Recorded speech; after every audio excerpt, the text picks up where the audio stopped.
दुख है इस बात का, और माननीय सदस्य चाहते हैं कि हम सब बोल लें। समय की सीमा को भी ध्यान में रखकर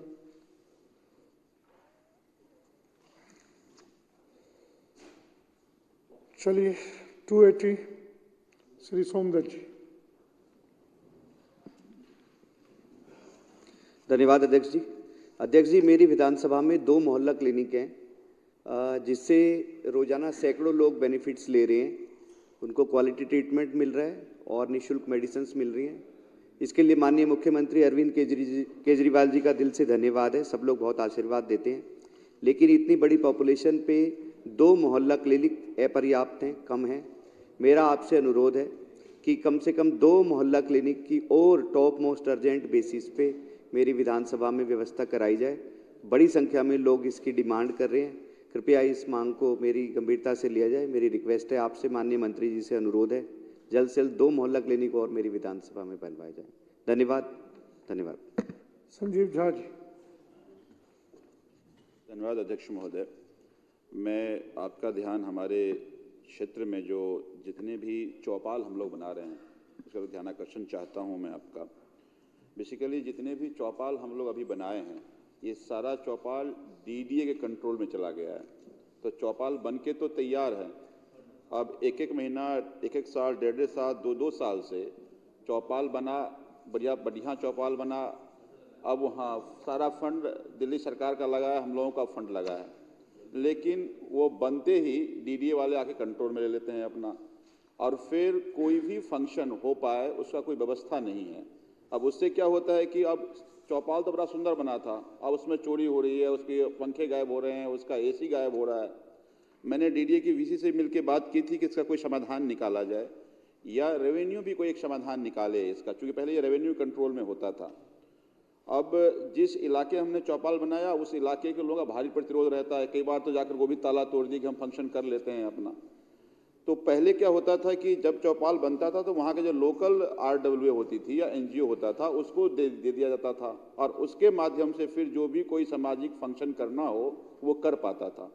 तो उसी तरह का एक प्रोसीजर बना दिया जाए ताकि चौपाल जब बने तो उसके बाद जिस इलाके बना है वहाँ का चाहे आरडब्ल्यूए या वहाँ के एनजीओ को उसकी देखभाल की जिम्मेदारी दे दी जाए, ताकि जिस उद्देश्य चौपाल बनाया गया उस उद्देश्य की पूर्ति हो पाए। नमस्कार। धन्यवाद। मदन लाल जी अनुपस्थित।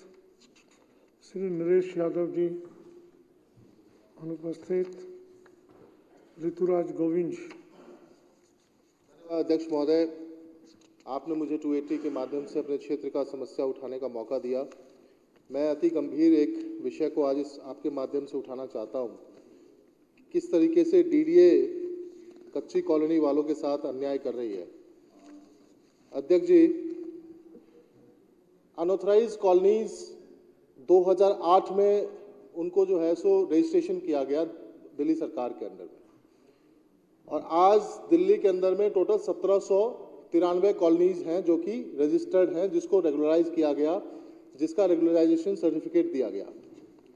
अध्यक्ष जी, हमारे यहाँ किराड़ी में 106 कच्ची कॉलोनीज हैं, उसमें से एक कॉलोनी है रजिस्ट्रेशन नंबर 300 जिसको कहते हैं शीश महल इनक्लेव। यहां पर 2002 में बिजली का खंभा लगा, 2002 में ही क्या बोलते हैं आपको ट्रांसफार्मर लगा। आरडब्ल्यूएज ने ट्रांसफार्मर लगाया तो उसका जो है सो पैसा जमा किया, उसकी रसीद मेरे पास है। और 2008 में जून में 2008 में ये देखिए, ये रेगुलराइजेशन सर्टिफिकेट है इस कॉलोनी का, जिसको यूडी डिपार्टमेंट ने दिया, रजिस्ट्रेशन नंबर 300, और पूरा डिटेल है। देखिए इस कॉलोनी में 667 परिवार रहता है। एक एक परिवार का लिस्ट लेकर के मैं आया हूं, एक एक परिवार का, और इस लिस्ट के अंदर में 667 मीटर का नंबर भी है जिसको सीए नंबर कहते हैं। उसके बाद क्या होता है देखिए, जब इस कॉलोनी के डेवलपमेंट के लिए इसमें पानी की लाइन केजरीवाल सरकार ने डाल दिया, केजरीवाल जी की सरकार ने मोहल्ला क्लिनिक बना दिया, केजरीवाल जी की सरकार बनी तो 2015 में यहां पे सड़क नाली भी बनी। आज 8 साल के बाद जब इस कॉलोनी के डेवलपमेंट के लिए जो है सो जब डिपार्टमेंट जो है सो क्या बोलते हैं उनसे नक्शा मांगता है, तो डिपार्टमेंट बोलता है कि भैया हमारे पास नक्शा ही नहीं है, GSDL। फिर जब RWA के लोग और स्थानीय लोग जब संघर्ष करते हैं, यूडी डिपार्टमेंट के धक्के खाते हैं, चक्कर काटते हैं, 2-3 साल से लगातार चक्कर काट रहे हैं, तो उसके बाद डिपार्टमेंट जो है सो DDA को चिट्ठी लिखता है, बोलता है अब सारा का सारा नक्शा का काम और सब कुछ DDA को ट्रांसफर हो गया है। DDA क्या कहती है, देखिए लिखित में वो भी DDA कहती है कि हमने सर्वे कराया है और सर्वे करा करके पता चलता है कि लगभग 53 कॉलोनी ऐसी है, ये देखिए ये लिस्ट है जो DDA ने दिया है, 53 कॉलोनी ऐसी है जो कि वेकेंट है। इसमें बुरारी की कॉलोनी भी है, बादली की कॉलोनी भी है, नरेला की कॉलोनी भी है, सब जगह कॉलोनी है। आप सोचिए कि कैसा इनका सर्वे का तरीका है।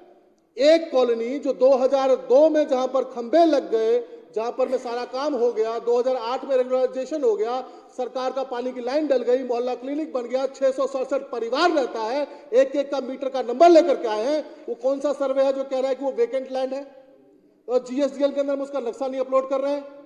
आज जिसका नतीजा ये है कि इस कॉलोनी के अंदर में 4 से 5 हजार लोग जो रहते हैं वो नरकीय व्यवस्था में रह रहे हैं, उनका हम डेवलपमेंट नहीं कर पा रहे हैं क्योंकि GSDL का नक्शा नहीं उपलब्ध हो पा रहा है। और DDA किस तरह का खेल कर रहा है और लिखित में देता है, ये देखिए लिखित में है हमारे पास में, DDA ने दिया है, DDA देती है क्या PM उदय और क्या इनका जो है सो वो वहां पर चल रहा है। एक तरफ कच्ची कॉलोनी वालों को ये लोग वादा करते हैं रामलीला मैदान में खड़ा होकर के कि हम सबको जो है सो रजिस्ट्री करवाएंगे, आज तक एक आदमी का रजिस्ट्री नहीं हुआ। कहते मोदी की गारंटी है एक एक कच्ची कॉलोनी में रहने वाले को पक्की रजिस्ट्री देंगे। अरे मोदी की गारंटी दिए हुए भी 5 साल हो गया, 5 लोगों को भी पक्की रजिस्ट्री मिला हो तो बताइए। फर्जी लोग, फर्जी डिग्री, फर्जी गारंटी। और ये कागज के साथ बात कर रहा हूं मैं, हवाई बात नहीं करता हूं, कागज के साथ बात कर रहा हूं मैं। DDA लिख करके देता है सर, और आपके माध्यम से जाना चाहिए। कमिटीज के अंदर भी RWA को बुला चुके हैं, UD के सेक्रेटरी को बुलाते हैं, UD बोलता है मैटर ऑफ DDA। कैसे समाधान होगा इसका? क्या कसूर है उन 4-5 हजार लोगों का, उन माताओं बहनों का जो उस कॉलोनी में रहती है?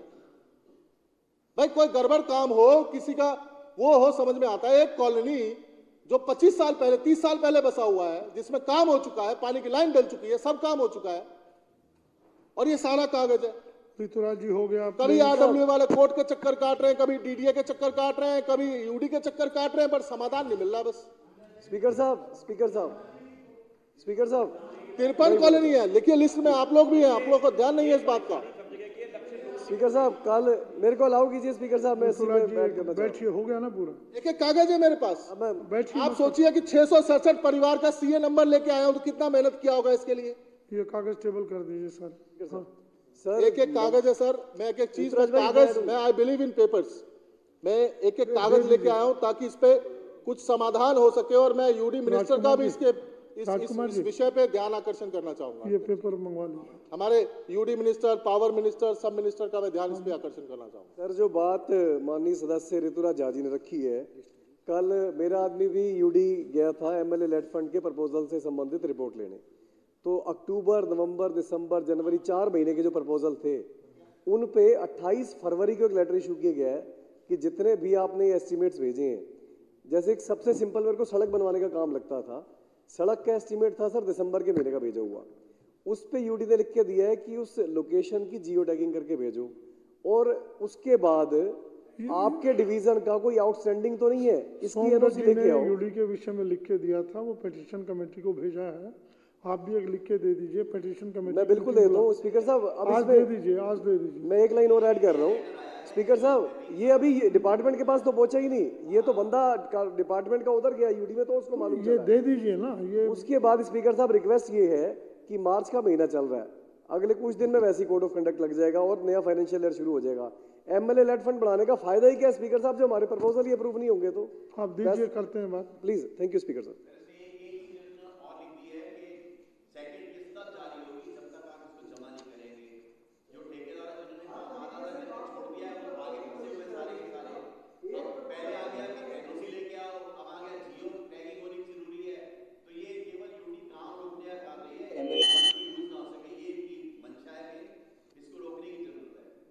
राजेश गुप्ता जी। धन्यवाद अध्यक्ष जी, आपने 280 में माननीय ये जो है, मैंने पहले भी बोला था कि एमएलए फंड के लिए हमने रेजोल्यूशन पास किया था और उसके अंदर हमने टाइमलाइन दी थी कि ये चीज़ें इस टाइमलाइन में हो जानी चाहिए, नहीं तो इसको प्रिविलेज माना जाएगा। तो आप उसको कराइए। आप समझिए, स्पीकर साहब को नहीं करना, मुझे नहीं करना, यहाँ पे शोर मचाने से कुछ हल नहीं हो रहा। आपको अपनी कमेटियों को थोड़ा सुदृढ़ करना पड़ेगा और उसके अंदर इन्हें बुलाना पड़ेगा, है ना, वो करिए। देखिए, मैं सब कुछ करने को तैयार हूं, लेकिन माननीय सदस्यों से बड़ी गंभीरता से कह, कमेटियों की रिपोर्ट में उठा के देख लूं कितनी मीटिंगें होती हैं और 9 में से कितने सदस्य उपस्थित होते हैं। नहीं, नहीं, बैठिए एक बार, मुझे अपनी पीड़ा मैं कई बार माननीय अध्यक्षों को बुला चुका हूं, कई बार, लेकिन रिजल्ट 0 निकलता है। कई बार 3 सदस्य भी उपस्थित नहीं होते, मीटिंगें एडजॉर्न करनी पड़ती। और ये बड़ी इस बात की, इसका सभी अधिकारी बड़ा लाइटली लेते हैं, हमारी प्रेजेंस नहीं होती।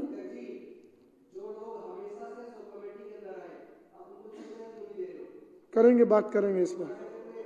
नहीं, मुझे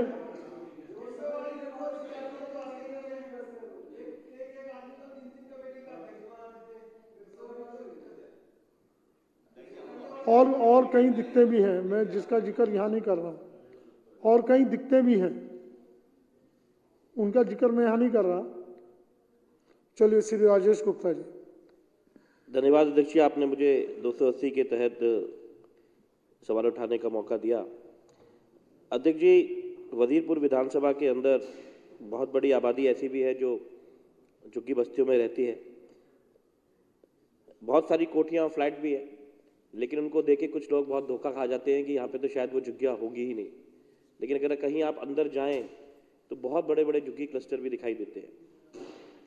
उन झुग्गी क्लस्टर्स के अंदर माननीय मुख्यमंत्री जी का बहुत बहुत धन्यवाद कि उन्होंने वहाँ पे नए नए बहुत सारे शौचालयों का निर्माण कराया, जिनके बारे में मैं कई बार बात कर चुका हूँ कि उनको तोड़ दिया गया। कभी डीडी ने तोड़ा और कभी एलजी साहब के आदेश हुए कि मैं वहाँ एक बगीचा बनाना चाहता हूँ, तो उस बगीचे के लिए उन शौचालयों को तोड़ दिया गया। आज मैं उनके अलावा जिन शौचालय उनकी बात करना चाहता हूँ कि जो अभी भी हैं, एग्जिस्ट करते हैं, उनकी हालत कईयों की बहुत ख़राब हो चुकी है। माननीय मंत्री जी से मैं मिला था, उन्होंने इस पर मीटिंग करी और उनका भी मैं धन्यवाद देता हूँ कि उन्होंने फंड रिलीज करा, जिसकी वजह से उन शौचालय में कुछ पे काम हुआ है। माननीय मंत्री जी, आपका बहुत बहुत धन्यवाद। लेकिन इसके बावजूद कुछ शौचालय ऐसे हैं जिसके ऊपर डिपार्टमेंट में कुछ एक आध आदमी ऐसा होता है जो बार बार ऑब्जेक्शन लगा के उसको घुमाता रहता है। पैसे की कोई कमी नहीं है, उनसे बात हो चुकी है, माननीय मंत्री जी ने पैसा दे दिया, उसके बावजूद भी उसको घुमाते हैं, उसके ऊपर ऑब्जेक्शन लगाते हैं कि क्यों इसको ठीक नया क्यों कराना है, इसको ठीक क्यों नहीं करा लेते, या ठीक कराने की क्या जरूरत है, या आपको 20 लाख क्यों चाहिए, 2 में क्यों नहीं काम कर लेते। ऐसे कर करके उस फाइल को घुमाए जा रहे हैं। पैसे दिए हुए तकरीबन शायद आपको 4-5 महीने हो गए हैं सर, अक्टूबर नवंबर में शायद आपने उनको कहा हो कि आप कर लो, अभी तक तो वो उसके अंदर बहुत उसको डिले करे जा रहे हैं। तो मेरा आपके माध्यम से ये प्रार्थना है कि ऐसे इस बात पर ध्यान दिया जाए कि वो इन शौचालयों पे, पूरी दिल्ली के अंदर ड्यूसिप के अंदर शौचालय जिनके ऊपर वो इस तरीके की चीज़ें कर रहे हैं। मेरे बहुत सारे साथियों से बात हुई थी और इसके ऊपर ध्यान दिया जाए। बहुत बहुत धन्यवाद। राजेश जी, इसमें कहीं पर भी कौन से जे क्लस्टर के ऐसे शौचालय हैं, नाम कोई मेंशन नहीं किया। मैं कर देता हूँ सर, क्योंकि 3-4 थे तो फिर मैंने या क्यों लिखा नहीं, मैं लिख मेंशन करने चाहिए, नहीं तो एक्शन क्या होगा। अच्छा, मैं भी लिख के देता हूँ। अच्छा जो है इन्होंने विषय उठाया है अध्यक्ष जी, और ये सारे हमारे विधायक साथियों के लिए मैं बताना चाह रहा हूँ कि कई वर्षों से हमारा जो है मेंटेनेंस का टेंडर नहीं हो पा रहा था, मगर अब वो टेंडर हो गया है, कंपनियां आ गई हैं और हमने ये भी कहा है कि जब वो कंपनियां अब आने वाले 1 या 1.5 हफ्ते के अंदर टेक ओवर करेंगी तो डूसिब के अधिकारी सारे के सारे टॉयलेट्स की डेफिशिएंसी शीट बनाएंगे कि किस किस टॉयलेट के अंदर क्या डेफिशिएंसी, किसी में नल नहीं है, सीट नहीं है, दरवाज़ा नहीं है, फर्श टूटा हुआ है,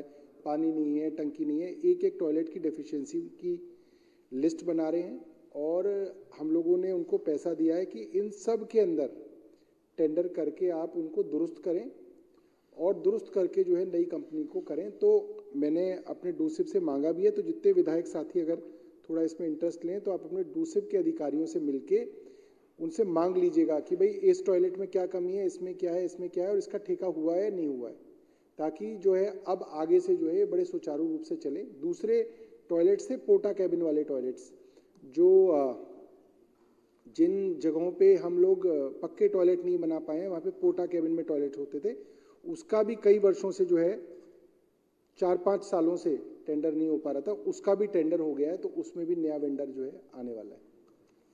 धन्यवाद। जून साहब। धन्यवाद सर। सर, दिल्ली में तकरीबन 360 गांव हैं जो बहुत पुराने बसे हुए हैं। उसके बाद 2-2.5 हज़ार अनऑथराइज्ड कॉलोनी डेवलप हुई। हमारी सरकार ने बहुत काम किया अनऑथराइज्ड कॉलोनीज में। कल के बजट में भी 900 करोड़ के करीब जो है फंड एलोकेट किए गए। पर सब दिल्ली के कुछ गांव आज भी ऐसे हैं जिनमें सीवर लाइन नहीं है या पानी की लाइन नहीं है। खुद मेरी विधानसभा में 3 ऐसे गांव हैं और बहुत इम्पोर्टेंट गांव हैं, बहुत पुराने गांव हैं जिनमें सीवर लाइन आज तक नहीं है, ना पानी की लाइन है। एक गांव सर नेशनल हाईवे 44 जो पहले NH8 था, उस पे पड़ता रंगपुरी। सर, पीछे सौरभ भारद्वाज जी मंत्री जी ने मुझे बताया कि एक दिन गलती से मैं उस गांव में ATM पे चला गया तो उसकी हालत देख के मैं दंग रह गया कि दिल्ली में ऐसा भी गांव है। उसके बाद सर दूसरा गांव है शाहबाद मोहम्मदपुर, बिल्कुल IGI एयरपोर्ट से सटा हुआ है। दोनों को स्ट्रेटेजिकली बहुत इम्पोर्टेंस है, लेकिन आज तक उन गाँव में सीवर लाइन नहीं है। दिल्ली सरकार ने खूब प्रयत्न किए सर, मैंने भी खूब लेटर लिख के रिमाइंडर भेजे, पर LG साहब के यहाँ से लैंड अलॉट नहीं हो पा रही, जिसकी वजह से काम रुका हुआ है। मैं माननीय जल मंत्री से रिक्वेस्ट करूंगा कि वो एक बार वो गांव रंगपुरी का जरूर विजिट कर लें, उनको फर्स्ट हैंड एक्सपीरियंस हो जाएगा लोग किस कंडीशंस में रह रहे हैं, और LG साहब पे दबाव बनाएं कि तुरंत लैंड अलॉट कराएं ताकि वहाँ पे STP और SPS बन सके। मेरी आपके माध्यम से सर यही रिक्वेस्ट है कि इसको सीरियसली लिया जाए, क्योंकि लोग बहुत ऐसी कंडीशन में रह रहे हैं, पर्टिकुलरली रंगपुरी में, कि निकलना दूभर हो गया है। धन्यवाद सर। प्रमिला टोकस। राजकुमारी ढिल्लो जी। धन्यवाद अध्यक्ष जी। अध्यक्ष जी, वैसे तो मेरी समस्या छोटी सी समस्या है, लेकिन कहीं ना कहीं इलाके के जो निवासी हैं, जो कि DDA के पार्कों में, MCD के पार्कों में सैर करते हैं और बच्चे झूले यूज़ करते हैं, ओपन जिम यूज़ करते हैं, और गलियों में सिक्योरिटी के लिए हम लोग एक गेट्स लगवाते हैं, बूम बैरियर्स लगवाते हैं। लेकिन कुछ समय से मेरी विधानसभा में शायद हो सकता है कि दिल्ली के सभी पार्कों में शायद ये दिक्कत चल रही हो, चाहे वो अध्यक्ष जी DDA के पार्क हो, MCD के पार्क हो। हम लोग किसी भी बजट से, किसी भी हेड ऑफ अकाउंट से हम लोग जब ये लोगों की सहूलियत के लिए इक्विपमेंट्स देते हैं, तो अध्यक्ष जी वो 1 साल तक तो एजेंसी उसको मेंटेन करती है, लेकिन ओपन में होने की वजह से कहीं ना कहीं उसमें जंग लग जाता है, रस्टेड हो जाते हैं सभी झूले, ओपन जिम। तो लोगों की एक हमेशा एक ये आवाज़ रहती है कि इनको आप ठीक करवाइएगा, लेकिन 1 साल के बाद हमारे पास ऐसी कोई एजेंसी नहीं है जिससे कि हम झूले, बूम बैरियर्स, ओपन जिम उसको हम ठीक करवा सकें। उसी प्रकार अध्यक्ष जी, हमने मुख्यमंत्री स्ट्रीट लाइट योजना के तहत बहुत सुंदर सुंदर छोटी छोटी घरों पर लाइट्स लगाई थी, जहां हमारे BCS के सीमेंटेड पोल नहीं लगते, या जो छोटे छोटे घर हैं जिनका 50 गज का छोटा छोटा घर है, उसके आगे खंबे नहीं है, लोहे के खंबे नहीं है, सीमेंटेड नहीं है, जो लाइट्स हैं वो लगवाई थी हमने। अभी थोड़ा टाइम से 4-6 महीने से वो उसका एक हो सकता है समय होता हो, वो ख़राब हो गई है, तो उसको ठीक करवाने के लिए हमें कोई ना कोई रास्ता निकालना चाहिए।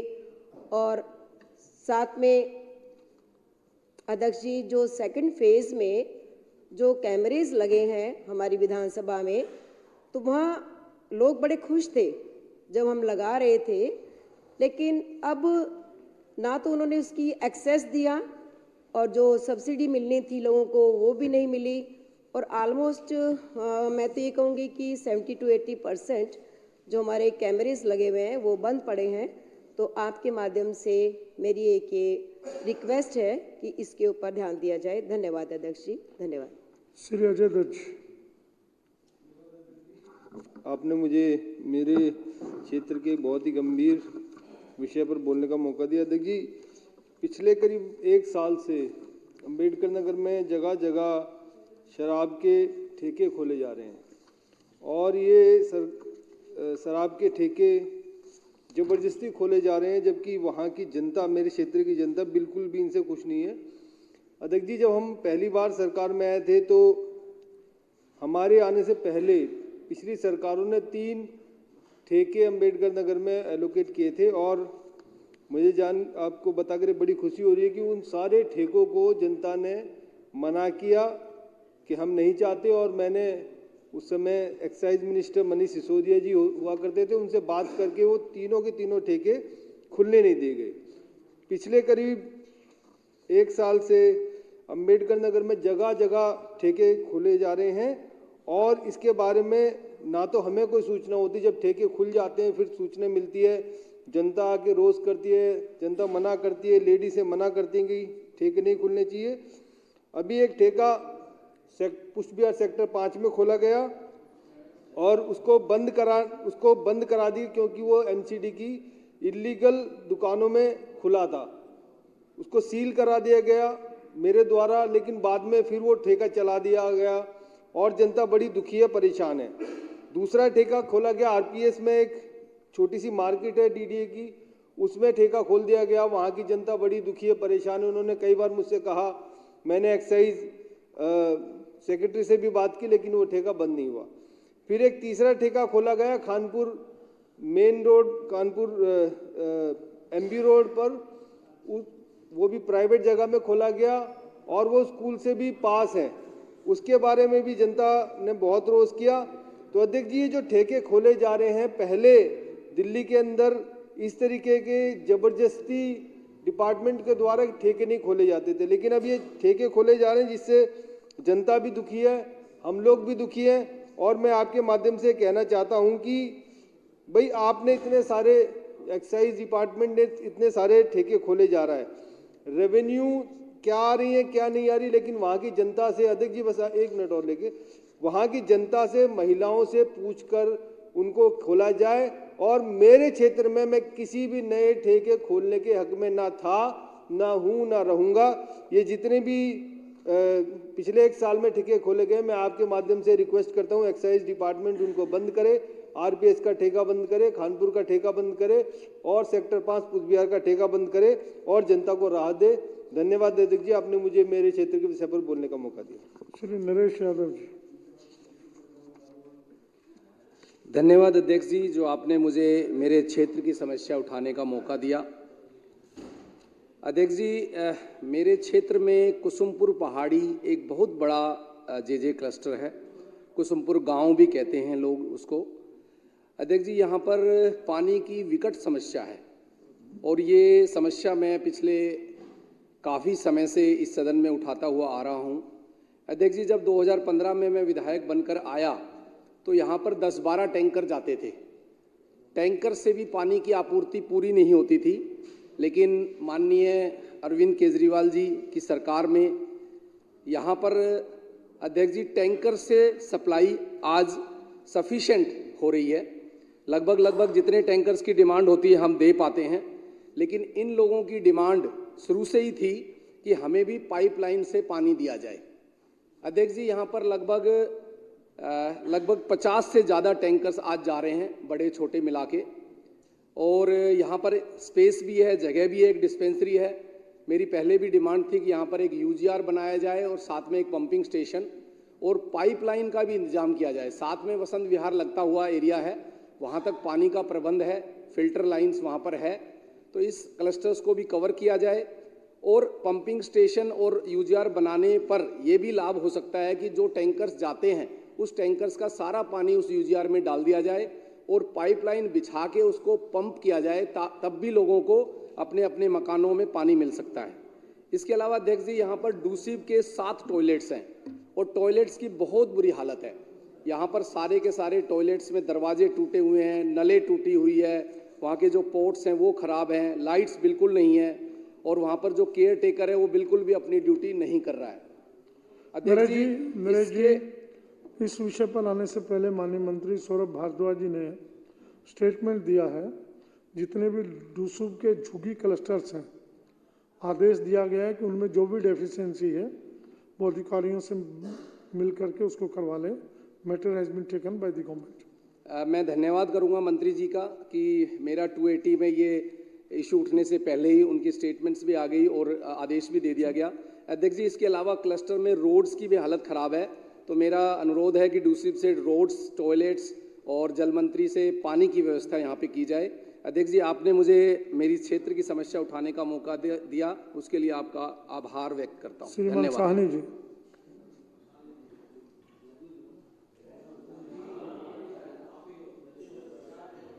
आदरणीय अध्यक्ष जी, मैं आपका धन्यवाद करता हूं। मैं एक बहुत बड़ी घटना आपकी नॉलेज में डालना चाहता हूं। शनिचरवार को सवेरे 11 बजे उपराज्यपाल जी ने एक मीटिंग बुलाई, जिसके अंदर दिल्ली के आला ऑफिसर्स को बुलाया गया। 11 बजे वो मीटिंग हुई। खैबर पास के अंदर धोबी घाट, किसानगढ़, जितनी भी ये कॉलोनियां थी उनको तोड़ने की बात कही गई और ये कहा गया 11 बजे से 2 बजे तक नोटिस लगाया। मंत्री जी, मैं आपका ध्यान देना चाहता हूं, 2 बजे उन्होंने नोटिस लगाया और ये कह दिया कि सोमवार सवेरे 5 बजे इन झुग्गियों को तोड़ा जाएगा। वहां पे 3-4 हजार पुलिस वाले लिए 25 जेसीबी, बुलडोजर वहां इकट्ठे किए गए। देखा, लोगों को ये इत्तला दी गई कि आप सवेरे 5 बजे आप अपने मकान खाली कर दें, आपके मकानों को तोड़ा जाएगा। जबकि वो लोग सन 1950 से पहले के बैठे हुए हैं भवन के, कोई नोटिस आज तक उनको नहीं मिला, कोई चीज नहीं हुई। एलजी ऐसे घटिया काम कर रहे हैं, लोगों को तंग करने की बात कर रहे हैं। मैं आपका ध्यान इसलिए की ओर दिलवाना चाहता हूं कि ना यहाँ सीवर लाइन पड़ सकती है, यहाँ पानी की लाइन पड़ सकती है, 4 चीज में बाधा कर रहे हैं। तो मेरा आपसे हाउस की मार्फत ये है कि इस तरह की घटिया हरकत एलजी ना करे। कोई हम लोग हाउस में उनको पास करें। मैं कोर्ट में गए, हम लोग कोर्ट ने स्पेशल कोर्ट लगाई और रात को 9 बजे सबको नोटिस किया गया, एलएनडीओ को भी और दिल्ली गवर्नमेंट के सारे ऑफिसर्स को जो उस मीटिंग में थे, जिन्होंने ये पास किया था। 9 बजे रात को स्टे मिल गया और वो लोग रात की सांस लिए। सवेरे उनके पेपर होने हैं, 7 बजे बच्चों के पेपर होने हैं, 5 बजे उनके मकान तोड़े जाएंगे। ऐसा घटिया, ऐसा जुल्म हिंदुस्तान पाकिस्तान बनने के टाइम भी नहीं हुआ, जितना घटिया काम दिल्ली के उपराज्यपाल जी कर रहे हैं। मेरी आपसे बेनती है कि तमाम हाउस के जितने भी मेंबर हैं, किसी के साथ भी कुछ आपको पता भी नहीं होगा दिल्ली के उपराज्यपाल क्या कर रहे हैं।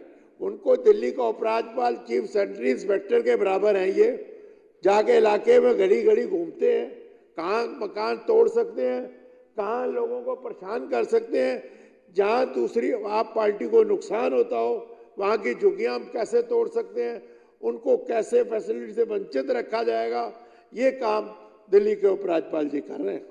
तो मेरी आपसे इस हाउस से बेनती है कि हम लोग सब मिलकर एक कोई ऐसी चीज लाएं जो दिल्ली के उपराज्यपाल, जिनका नाम उपराज्यपाल की जगह थे चीफ सेंट्री इंस्पेक्टर होना चाहिए। जिस तरह एक सेंट्री इंस्पेक्टर गली में घूमता है और एक अकेला ही घूमता है, उस तरह ये गलियों में घूम रहे हैं। किसी मेंबर को नहीं पता होता, साथ नहीं ले जाते किसी को, और वहां जाके ये देखते हैं कि कौन सी जगह इनको उठाया जाए कि आप पार्टी को नुकसान हो। मेरी आपसे निम्न निवेदन है कि इस तरह का अत्याचार जो हिंदुस्तान पाकिस्तान के टाइम भी नहीं हुआ था, इस तरह के अत्याचार से हमें बचाएं। आप एमएलएस की हर चीज के कस्टोडियन हैं, आप इंचार्ज हैं।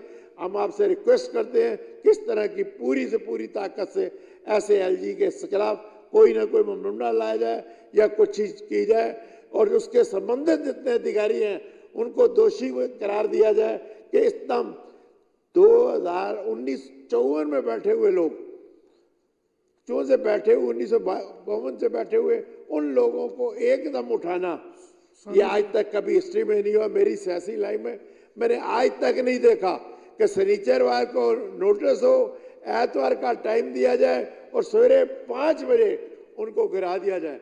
ये तो धन्यवाद देता हूं मैं कोर्ट को। इस कोर्ट ने स्पेशल सुनवाई कर कर अपने घर पे कोर्ट लगाई और 9 बजे रात को ये फैसला दे दिया और स्टे कर दिया। कितने लोगों को, पुराने बैठे हुए को आप नहीं उठा सकते। बल्कि एक चीज और है, सुप्रीम कोर्ट का फैसला है, जो आदमी 12 साल किसी प्राइवेट धरती में बैठा हो वो उसका को-ओनर हो जाता है, और जो आदमी 23 साल से ऊपर किसी सरकारी लैंड पे बैठा हो वो उसका ओनर हो जाता है।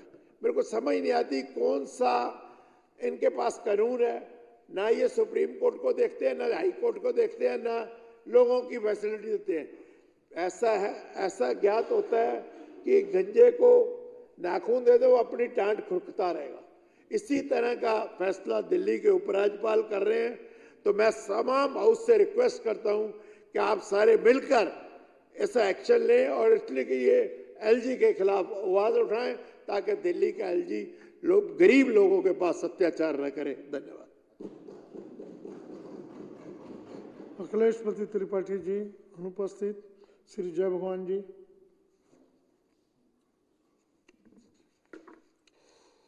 माननीय अध्यक्ष महोदय, 280 के तहत आपने मुझे बोलने का अवसर प्रदान किया, उसके लिए धन्यवाद। और माननीय अध्यक्ष महोदय, मैं आपका ध्यान बवाना विधानसभा के शाहबाद डेयरी क्षेत्र में ले जाना चाहता हूं, और मैं माननीय डोसूब के मंत्री माननीय सौरभ भारद्वाज जी का भी ध्यान चाहता हूं कि अध्यक्ष महोदय की 1995-96 में शाहबाद डेयरी क्षेत्र के अंदर करीब 8400 झुग्गियों को तोड़ करके उनको C2 अपग्रेडेशन स्कीम के तहत प्लॉट देने थे। पूरी दिल्ली के अंदर जगह जगह झुग्गियां तोड़ करके दूसरी जगह बसाई गई, लेकिन हमारे यहाँ की जो स्कीम थी वो अलग थी, C2 अपग्रेडेशन स्कीम, कि उनको वहीं से तोड़ करके वहीं बसाना था। तो अध्यक्ष महोदय, यहाँ पर काफ़ी लोगों को प्लॉट दे दिए गए, लेकिन काफ़ी लोग रह गए, जिसमें करीब 800 DS धारी लोग, डेमोलेशन स्लिप जिनके पास है, 800 लोग जो काफ़ी दिनों से, पिछले करीब 1997 से आज तक परेशान है और उनको अभी तक कोई प्लॉट नहीं दिया गया। अध्यक्ष महोदय, दूसरा, उसके बाद 2005 और 2006 में वहाँ पर A ब्लॉक और F ब्लॉक का अलॉटमेंट किया गया। उस अलॉटमेंट के अंदर काफ़ी जो लोग थे उनको PS, DS और लाल पर्ची और कब्जा पत्र दे दिया गया। अध्यक्ष महोदय, फिर उसके बाद में 2007 के अंदर एक अशोक मल्होत्रा कांड हुआ, जिसके बाद जो CBI है वो सारे कागज उठा के ले गई।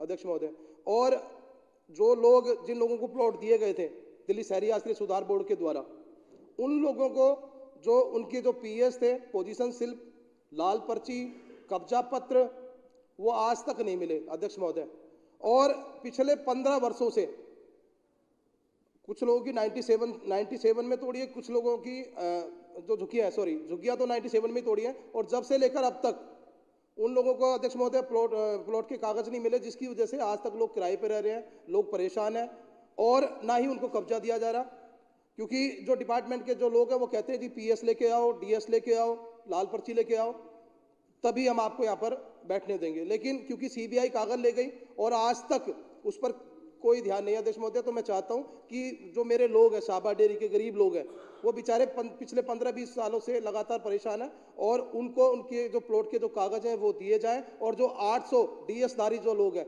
जिनको डेमोलिशन स्लिप दे दी गई है, उनको भी प्लॉट दिए जाएं। आपने मुझे बोलने का अवसर प्रदान किया, आपका बहुत बहुत धन्यवाद। नमस्कार, जय हिंद। श्री पवन शर्मा जी।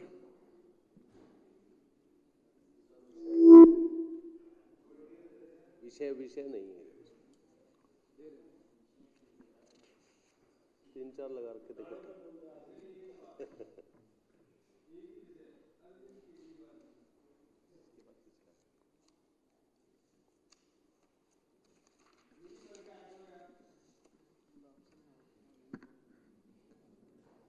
धन्यवाद अध्यक्ष महोदय, आपने मुझे नियम 280 के तहत बोलने का अवसर दिया। अध्यक्ष महोदय, मैं आपका ध्यान आदर्श नगर विधानसभा की आज़ादपुर कॉलोनी की तरफ दिलवाना चाहता हूं। अध्यक्ष जी, आज़ादपुर चौक, रेड लाइट जिसको, गोल चक्कर जिसको बोलते हैं हम, वहाँ पे हमारा डीटीसी का बस टर्मिनल है, आज़ादपुर टर्मिनल, और उसके सामने इतना भयंकर जाम लगा रहता है। उसकी वजह ये है अध्यक्ष जी कि पुलिस की मिली भगत से एक तो इंक्रोचमेंट इतनी हुई है कि रेहड़ी पटरी वाले, ई रिक्शा, ऑटो खड़े रहना, मतलब घंटों घंटों हम खड़े रह जाते हैं। तो मेरा आपसे अनुरोध है, आपके माध्यम से मंत्री जी से अनुरोध है कि या तो डीटीसी बस टर्मिनल है, इसको कहीं पे शिफ्ट कर दिया जाए। निरंकारी ग्राउंड के पास 51 नंबर रोड पे बहुत सारी जगह पड़ी है, या वहाँ पे अंडरपास बनाया जाए, जैसे आज़ादपुर रेड लाइट पे अंडरपास बनाया गया है, रेड लाइट को ख़त्म किया गया है, उसी को अगर और आगे बढ़ा के निकाल दिया जाए मॉडल टाउन की तरफ और जीटी रोड की तरफ, तो इससे राहत मिल सकती है। और ट्रैफिक पुलिस का भी योगदान अध्यक्ष महोदय नदारद रहता है। ऐसे ही आदर्श नगर मेट्रो स्टेशन पर ई रिक्शा, ऑटो वालों की इतनी भीड़ लगी रहती है कि किसी को अगर आदर्श नगर में राजन बाबू रोड पे एंट्री अगर करनी हो तो उसको काफ़ी देर इंतजार करना पड़ता है। आपने मुझे 280 पे बोलने का अवसर दिया, धन्यवाद अध्यक्ष। श्रीमान गुलाब सिंह जी, श्रीमान राजेंद्र पाल गौतम जी। बहुत बहुत धन्यवाद अध्यक्ष महोदय। मैं आपके माध्यम से माननीय सौरभ भारद्वाज जी का ध्यान दूसरी की सुंदर नगरी और सीमापुरी और नंद नगरी की जो लैंड हैं, जिनको पुलिस की मिलीभगत से और आपके विभाग के अधिकारियों की मिलीभगत से कब्जा किया जा रहा है। अनफॉर्चुनेटली 9 साल से विधेयक को लगातार उठा रहा हूं, लेकिन वो कब्जे आज तक खाली नहीं हुए, और सैंपल प्लॉट भी बने हुए हैं वहाँ, सैंपल फ्लैट, उन पे परमानेंट कब्जे 30-35 साल से। नए के भी ताले तोड़ के घुस गए। हम फ़ोन भी करते हैं, सूचना भी देते हैं आपके विभाग के इंजीनियर को, लेकिन मुझे समझ नहीं आ रहा कि सरकार के सैंपल फ्लैट, सरकार के प्लॉट, सरकार के पार्क, अगर वो ऐसे कब्जे करवाने के लिए दिए हुए हैं और आप उनमें मदद करवा रहे हैं तो बता दें। फिर तो हम अपने कार्यकर्ताओं को कह देंगे भैया जब सरकारी यही चाह रहे हैं पुलिस और सबसे मिलके कब्जे, तो भैया तुम भी अपना मकान बना लो, वहाँ तुम्हारी झुग्गी तोड़ दी गई है।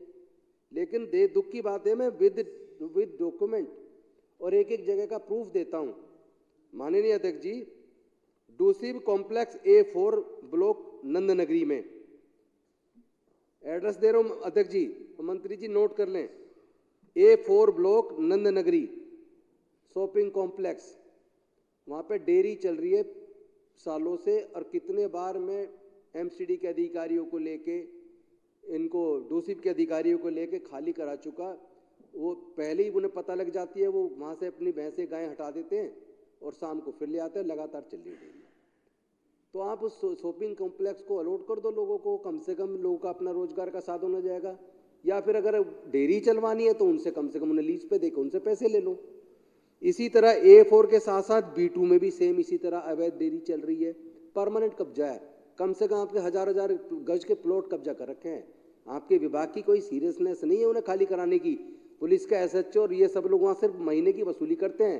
MCD का वेटरनिटी डिपार्टमेंट वहाँ वसूली करता है, खाली कराने का इंटरेस्ट किसी का नहीं है। इसी के साथ साथ B6 में भी इसी तरह वहाँ भैंस की अवैध डेयरी चल रही है। तो हजारों गज के प्लॉट इस तरह कब्जे हो रखे हैं और उनको खाली कराने की कोई नीयत नजर नहीं आती। M ब्लॉक पार्क सुंदर नगरी में भी वहाँ गाय की डेयरी चल रही है, परमानेंट चल रही है। उस डेयरी की उस जमीन को आप या तो उन्हीं को अलॉट कर दें, लीज पे दे दें, कम से कम रिवेन्यू तो आए श्रम डिपार्टमेंट पे। खाली तो आप करा ही नहीं पा रहे हैं। और डोसिब के 100 सैंपल फ्लैट बने थे सुंदर नगरी में। माननीय मंत्री जी आपका ध्यान चाह रहा हूँ, 100 सैंपल फ्लैट सुंदर नगरी में बने हैं और सैंपल फ्लैट कब्जे हुए पड़े सालों से। बार बार उन्हें केवल इविक्शन के नोटिस तो आते हैं, वो लोग कह रहे हैं पैसा देना चाहते हैं आप हमें ये अलॉट कर दो, ना आप पैसे लेके उन्हें अलॉट कर रहे हो, बार बार नोटिस देते रहते हो, ना ही खाली करा पा रहे हो। तो इसमें कुछ आप अपने विभाग के लोगों को जरा बुला के इस और कुछ कार्रवाई करवाइए, ताकि यहाँ जो अवैध काम जो हो रहे हैं और सरकार के सामने हो रहे हैं, पुलिस के एसएचओ नंदनगरी के थाने की मिलीभगत से हो रहे हैं, और दूसरी के जो एरिया के जो इंजीनियर्स हैं उनके मिलके हो रहे हैं, और आपके विभाग के द्वारा इस पर कोई कार्रवाई नहीं की जा रही है, मैं आपसे निवेदन करता हूं आप अपने अधिकारियों को इस मुद्दे पे बुलाएं। इसकी कॉपी ऑलरेडी सदन के पटल पे है, 280 में जो मैंने उठाया क्षेत्र की समस्या को, इसकी कॉपी माननीय अध्यक्षा महोदय ये मंत्री जी तक भिजवा दी जाए, और इस जमीनों को प्लीज आप खाली कराने की कोई कार्रवाई करें। मैं आपसे इस संदर्भ में कोई आश्वासन भी चाहता हूं कि सदन के सामने आप कोई आज आश्वासन भी दे दें। बहुत बहुत धन्यवाद, आपने मुझे क्षेत्र की समस्या को रखने का मौका दिया, शुक्रिया। अब श्री संजीव झा जी दिनांक 1 मार्च 2024 को सदन में प्रस्तुत विशेषाधिकार समिति के प्रतिवेदन पर सहमति से प्रस्ताव प्रस्तुत करेंगे। अध्यक्ष महोदय, दिनांक 1 मार्च 2024 को सदन में विशेषाधिकार समिति का प्रतिवेदन प्रस्तुत किया गया था। टाइपिंग की त्रुटि के कारण इस पर प्रथम प्रतिवेदन टंकित हो गया, जबकि यह दूसरा प्रतिवेदन है। मैं आपके माध्यम से सदन से अनुरोध करता हूं कि इस प्रतिवेदन को दूसरे प्रतिवेदन के रूप में स्वीकार किया जाए। अतः मैं प्रस्ताव करता हूं कि यह सदन दिनांक 1 मार्च 2024 को सदन में प्रस्तुत विशेषाधिकार समिति के दूसरे प्रतिवेदन से सहमत है। यह प्रस्ताव सदन के सामने है। जो इसके पक्ष में है वो हाँ कहें, जो इसके विरोध में है वो ना कहें। हाँ पक्ष जीता, प्रस्ताव पास हुआ।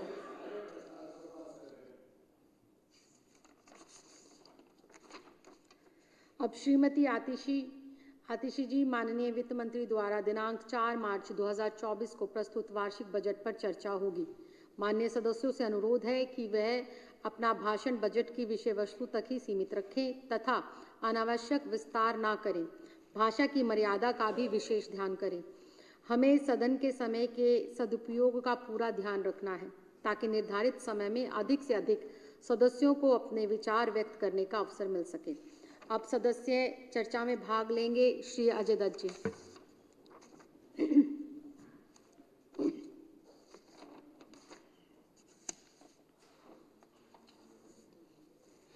Thank you, Honorable Chair. Today I am very happy that I have been given an opportunity to discuss about the budget. And this budget is just not about some progressive data. This budget is about Delhiite.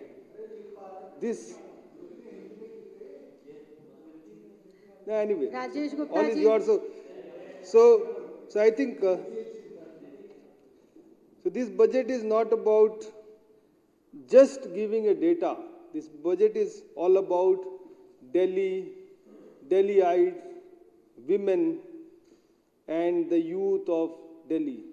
This budget is about creating a new realm of stories. This budget is about vision. This budget is about mission. This budget is about the dream of the people of Delhi. And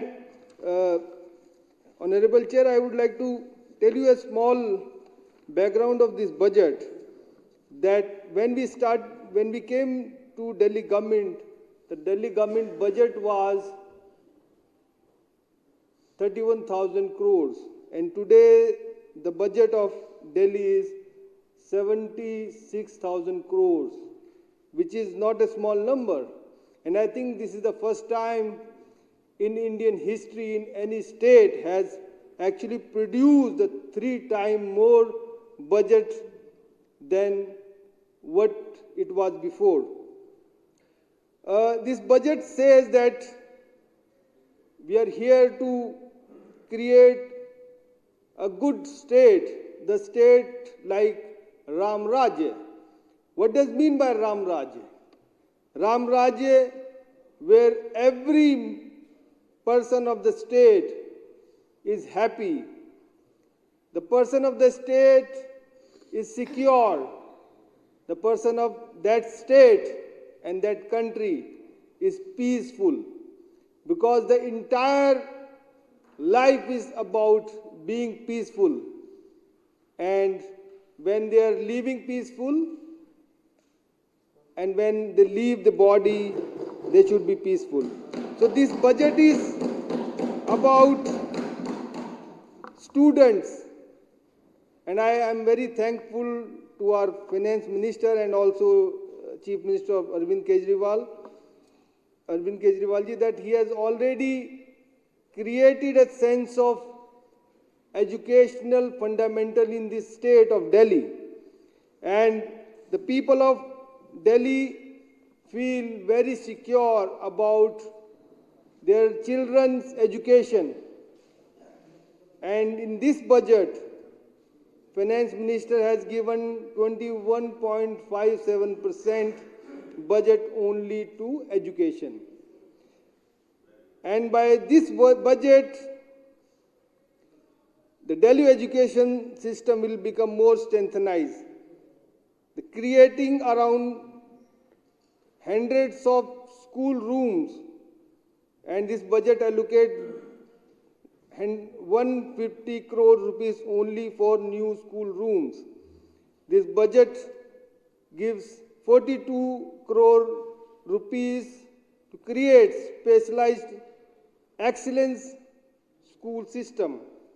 This budget also creates a sense of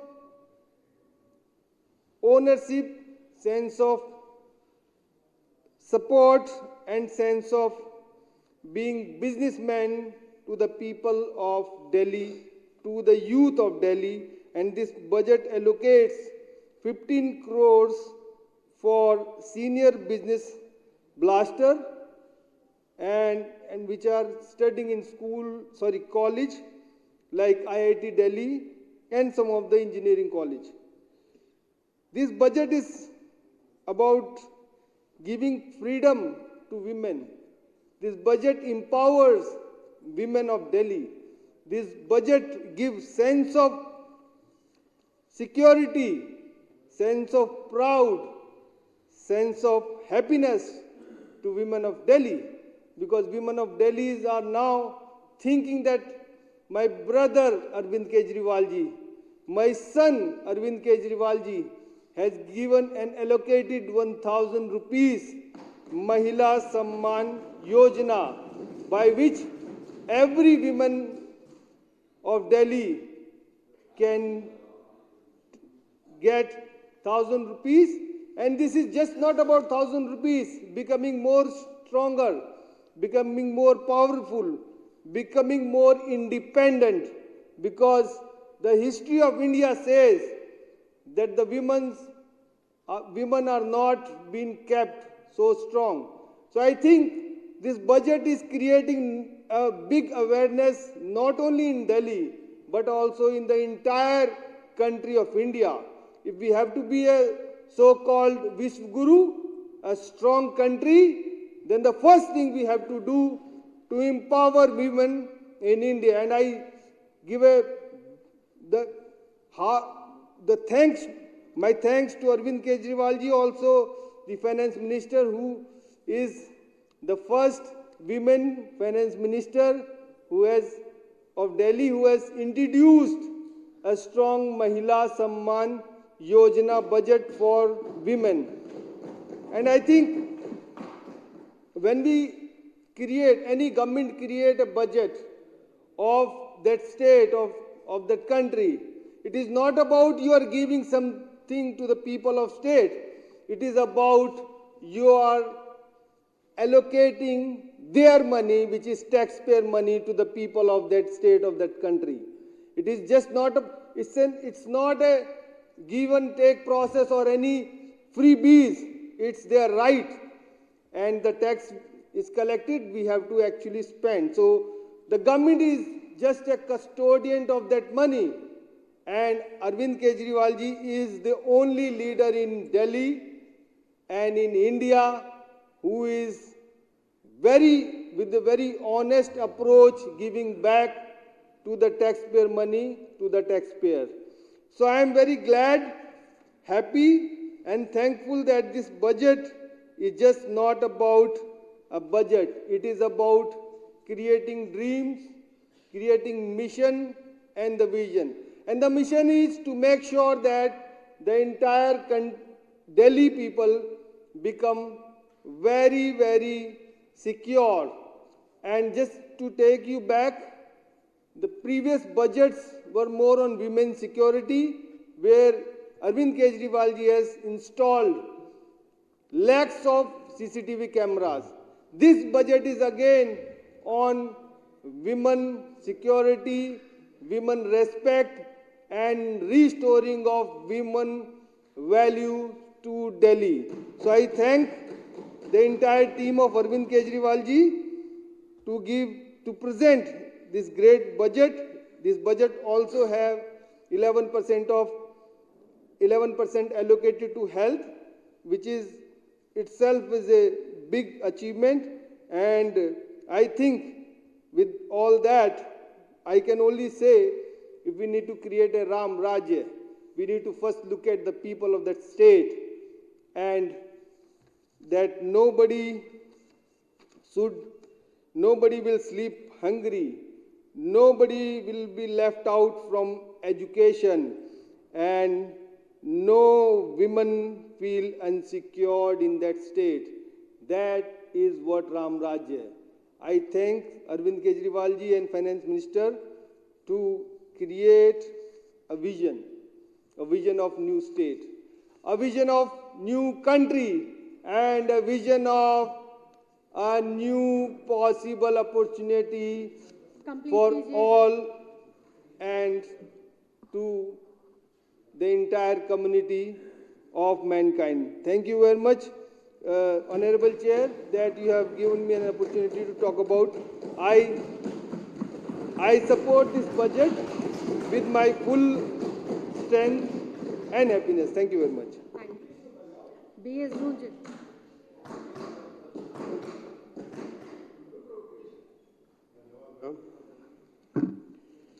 ma'am, पिछले 75 साल में जब से देश को आज़ादी मिली है, women empowerment की बहुत सी बातें हुई। विमेन को सेल्फ रिलायंस होना चाहिए, सेल्फ सफिशिएंट होना चाहिए, सेल्फ डिपेंडेंट होना चाहिए। हर पॉलिटिशियन, हर पॉलिटिकल पार्टी ने ये इंग्लिश के शब्द इस्तेमाल किए, लेकिन काम किसी ने नहीं किया। इस फील्ड में किसी ने भी काम नहीं किया। पिछले 9 साल में दिल्ली में एक ऐसी सरकार आई जिसने महिला सम्मान की या महिला सुरक्षा की बातें करनी शुरू की। महिला सुरक्षा के लिए दिल्ली सरकार ने पिछले 9 साल में बहुत सारे कदम उठाए, और इसी महिला सम्मान के संबंध में कल अरविंद केजरीवाल जी के नेतृत्व में माननीय वित्त मंत्री जी ने एक घोषणा की कि हर महीने 18 साल से जो बड़ी या 18 साल की महिलाएं हैं उनको 1000 रुपये देंगे।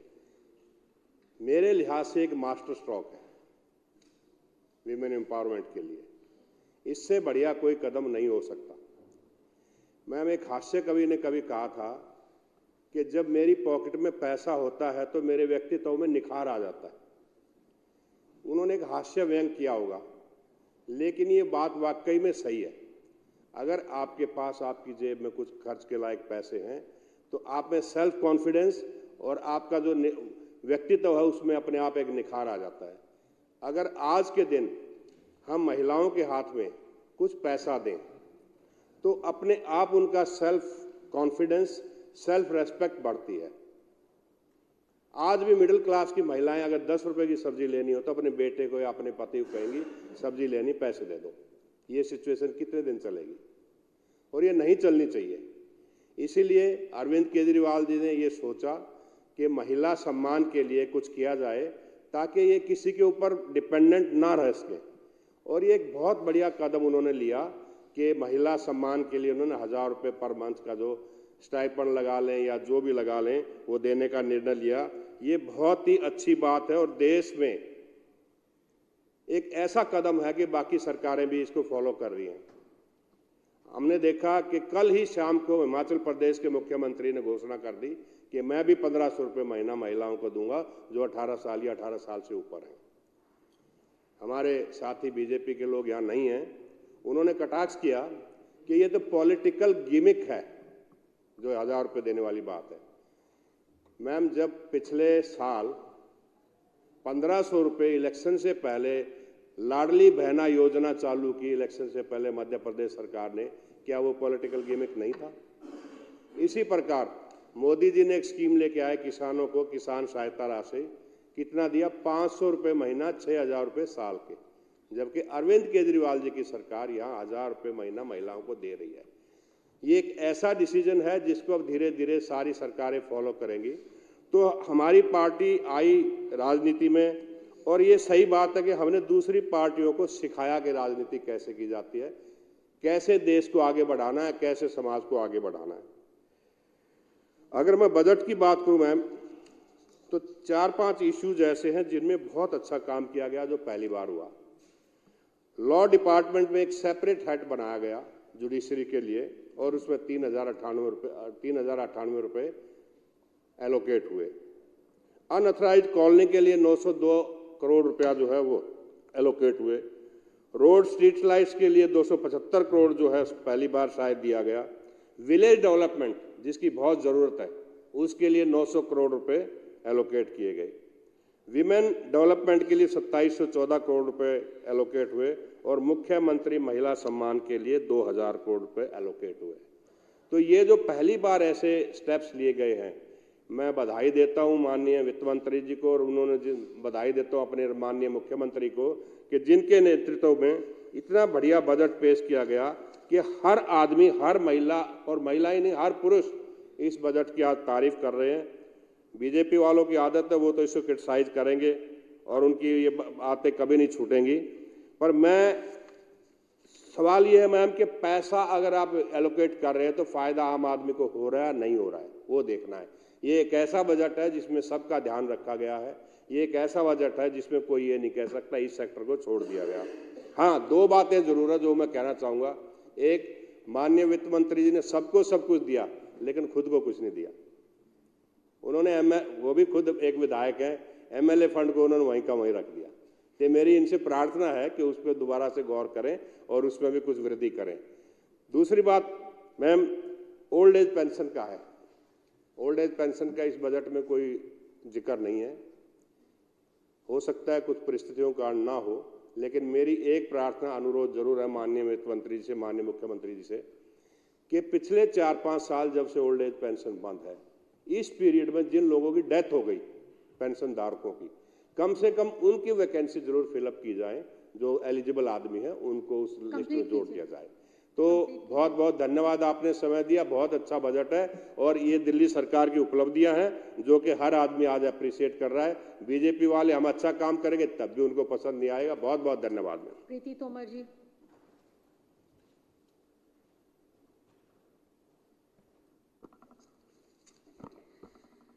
अध्यक्ष महोदय, आपने मुझे बोलने का मौका दिया, आपका बहुत बहुत धन्यवाद। अध्यक्ष जी, आज बजट पर चर्चा करने से पहले मैं एक महान विभूति के बारे में 2 शब्द बोलना चाहूँगी, जिन्होंने माननीय मुख्यमंत्री जी के कुशल नेतृत्व में, उनकी गाइडेंस में दिल्ली के सरकारी स्कूलों की दिशा को बदलकर शिक्षा जगत में जो क्रांति लेकर आए, उसके चर्चे आज दुनिया भर में हैं। एक गरीब माँ बाप और उनके बच्चों के दिल में उम्मीद की एक अलग जगाई कि हम भी अच्छे स्कूल्स में पढ़कर अपना भविष्य संवार सकते हैं। वो आज शिक्षा क्रांति के जनक कहे जाते हैं। जाहिर है वो और कोई नहीं, हमारे ex education minister Shri Manish Sisodia ji हैं, जिनकी कमी आज सदन में सबको खल रही है। जिन्हें अवार्ड देना चाहिए था उन्हें जेल मिली, लेकिन वो किसी परिचय के या किसी अवार्ड के मोहताज नहीं हैं। आज बच्चे उन्हें चाचा नेहरू के नाम से जानते हैं। ईश्वर से प्रार्थना है कि जल्द से जल्द वो हमारे बीच आए। सत्य परेशान हो सकता है लेकिन पराजित नहीं। कौरवों और पांडवों के युद्ध में जीत पांडवों की हुई थी, अर्थात सत्य और धर्म की जीत हुई। इतिहास फिर अपना आप को दोहरा रहा है। अध्यक्ष जी, कल हमारी education and finance minister Shrimati Atishi ji ने जिस शानदार, जानदार, सीधे, सरल व सदैव शब्दों में बजट को प्रस्तुत किया, तो वो भी प्रशंसा और बधाई की पात्र हैं। हम सबकी शुभकामनाएं उनके साथ हैं। अपनी बात को आगे बढ़ाते हुए बजट के कुछ मुख्य अंशों पर चर्चा करूंगी। अध्यक्ष जी, कल के बजट का मोस्ट हाईलाइटेड पार्ट या कहें एक क्रांतिकारी फैसला जो रहा वो है महिला सशक्तिकरण की तरफ उठाया गया एक अभूतपूर्व कदम, मुख्यमंत्री महिला सम्मान योजना, जिसके तहत 18 साल से ऊपर की हर महिला को 1000 रुपये की धनराशि प्रति माह मिलेगी। अध्यक्ष जी, जब से ये खबर मिली है उसी वक्त से महिलाओं के बीच गजब का उत्साह है, खुशी है। लगातार मेरे पास फ़ोन कॉल्स और मैसेजेस आ रहे हैं। एक ही सुर में दिल्ली की महिलाएं कह रही हैं कि आज हमारे पास अपने लाडले मुख्यमंत्री जी के लिए धन्यवाद देने के लिए हमारे पास शब्द नहीं हैं। अध्यक्ष जी, हमारे मुख्यमंत्री जी ने फ्री बिजली, पानी, शिक्षा, इलाज, दवाइयाँ देकर महिलाओं की जो छोटी छोटी बचत कराई हुई थी उसमें आज सीधा सीधा 1000 रुपये का इजाफा और कर दिया। यह उनकी काफ़ी दिनों की मेहनत का परिणाम है। ये कोई फ्री की रेवड़ी नहीं है, ये मानवता के प्रति किया गया एक बहुत ही पुण्य का काम है। अध्यक्ष जी, महिलाएं परिवार की धुरी होती हैं। महिलाएं शिक्षित हैं तो पूरा परिवार शिक्षित है, परिवार शिक्षित है तो राष्ट्र शिक्षित है। इसका सीधा सा मतलब है कि राष्ट्र की प्रगति में महिलाओं की बराबर की हिस्सेदारी है। शिक्षित होने के साथ साथ महिलाओं का स्वस्थ होना और आर्थिक रूप से मजबूत होना भी बहुत ज़रूरी है, जिसके लिए हमारी सरकार ने मोहल्ला क्लिनिक्स बनाए जहां पर फ्री इलाज, फ्री टेस्ट और फ्री मेडिसिन्स मिलती हैं। बसों में फ्री यात्रा, विडोज पेंशन्स। और अध्यक्ष जी, मैं फिर से दोहराना चाहूँगी क्योंकि कल से दिल्ली के महिलाओं में खुशी इतनी है, अब प्रति माह मिलने वाले 1000 रुपये। 8 मार्च को इंटरनेशनल विमेंस डे है, उसके बाद होली, तो इससे अच्छा गिफ्ट एक भाई जिनका नाम अरविंद केजरीवाल जी है अपनी बहनों और माताओं के लिए और क्या हो सकता है, और वो भी हर महीने मिलेंगे। एक गरीब महिला के लिए 1000 रुपये बहुत मायने रखते हैं। घर परिवार में अब किसी महिला को अपने किसी भी व्यक्तिगत काम के लिए किसी के सामने हाथ नहीं फैलाना पड़ेगा। ये हमारी अरविंद केजरीवाल जी की सरकार का महिला सशक्तिकरण की तरफ उठाया गया एक सराहनीय कदम है और इसकी भूरी भूरी प्रशंसा आज पूरे दिल्ली शहर में हो रही है। अध्यक्ष जी, जब से हमारी सरकार सत्ता में आई है, हमारे मुख्यमंत्री जी लगातार भाई और बेटा बनकर दिल्ली की महिलाओं के लिए काम कर रहे हैं। आज दिल्ली सरकार के स्कूल्स में 933 लड़कियों ने नीट व 123 लड़कियों ने जेई मेंस की परीक्षा पास की है। लड़कियां गवर्नमेंट स्कूल में पढ़कर डॉक्टर्स, इंजीनियर्स बन रही हैं, बड़ी बड़ी यूनिवर्सिटीज़ में एडमिशन ले रही हैं और अपने खुद का बिजनेस शुरू कर महिलाओं को भी रोजगार दे रही हैं। अध्यक्ष जी, 2014 और 24 की तुलना करें तो दिल्ली की महिलाओं की जिंदगी में बड़ा बदलाव आया है। माननीय मुख्यमंत्री जी ने दिन रात मेहनत कर उनकी रोजमर्रा की परेशानियों को सुलझाकर बेहतर जिंदगी जीने का अवसर दिया है। ये इस कलयुग में राम राज्य नहीं तो और क्या है। This credit goes to our honourable chief minister Shri Arvind Kejriwal ji and his hard work. और ये जो बजट है ये राम राज्य का बजट है जिसमें हर तबके के लोगों की ज़रूरतों का ख्याल रखा गया है। 2013 में केजरीवाल जी ने दिल्ली की जनता के लिए एक उम्मीद की किरण बनकर आए। उन्होंने उसी वक्त फैसला कर लिया था कि वो दिल्ली में राम राज्य लाकर रहेंगे और उन्होंने राजनीति की दशा और दिशा को बदलकर पूरे दृढ़ संकल्प के साथ इसको आज करके दिखाया है, क्योंकि उन्होंने कहा था कि वो राजनीति करने नहीं आए, राजनीति को बदलने के लिए आए। अध्यक्ष महोदय, अरविंद केजरीवाल जी मानते हैं कि गरीबी दूर करने का एक ही रास्ता है और वो है हर बच्चे को अच्छी शिक्षा देना। अच्छी शिक्षा ही एक व्यक्ति को अच्छा इंसान बना सकती है। इस दिशा में पहला कदम उठाया सरकारी स्कूल्स का कायाकल्प करना, यानी प्राइवेट स्कूल से भी बेहतर बनाना और फ्री शिक्षा देना। ऐसा काम कोई पढ़ा लिखा और सुलझा हुआ व्यक्ति ही कर सकता है। कुल बजट का 1/4 हिस्सा एजुकेशन पर खर्च किया गया है। अध्यक्ष जी, 2014-15 में दिल्ली का GSTB 4,95,000 करोड़ था और आज ये 10 साल के अंदर 2.5 गुना बढ़कर 11,08,000 करोड़ हो गया है। 2014-15 में प्रति व्यक्ति आय 2,47,000 रुपये थी और 2023-24 में 4,62,000 रुपये है, जो राष्ट्रीय औसत से लगभग 2.5 गुना ज़्यादा है। अध्यक्ष जी, ये खुशी की बात है कि दिल्ली देश में 1 करोड़ से अधिक आबादी वाले राज्यों में प्रति व्यक्ति आय के मामले में पहले नंबर पर आता है। अध्यक्ष जी, हेल्थ सेक्टर की बात करें तो दिल्ली गवर्नमेंट के अंतर्गत 38 हॉस्पिटल्स हैं जहां मरीजों का फ्री इलाज हो रहा है। 530 मोहल्ला क्लिनिक्स हैं जहां फ्री टेस्ट, फ्री मेडिसिन मिलती हैं। दिल्ली एक ऐसा शहर है जहां 24 घंटे बिजली आती है और सबसे सस्ती बिजली यहाँ पर ही है। 22 लाख से ज़्यादा परिवारों का बिजली का बिल 0 आता है। पानी, अध्यक्ष जी, सिर्फ एक ज़रूरत नहीं है, सम्मानजनक जीवन जीने की एक आधारशिला है। मुख्यमंत्री अरविंद केजरीवाल जी ने इसी विजन के साथ दिल्ली में पहली बार 20,000 लीटर पानी फ्री किया। 17 लाख परिवारों में पानी फ्री आता है। अध्यक्ष महोदय, ऐसे ही अनगिनत काम अरविंद केजरीवाल जी की सरकार ने अपनी जनता के लिए किए हैं। उन कामों का विवरण कल हमारी फाइनेंस मिनिस्टर आतिशी जी ने बहुत ही विस्तार पूर्वक किया है।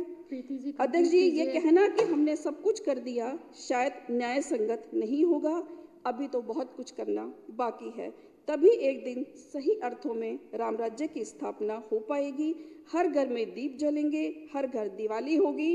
हमें अपने मुख्यमंत्री जी पर पूरा विश्वास है, हम उनके साथ हैं और उनके उज्जवल भविष्य की प्रभु श्री राम जी से कामना करते हैं। बोलने का मौका दिए honourable speaker ma'am, thank you so much.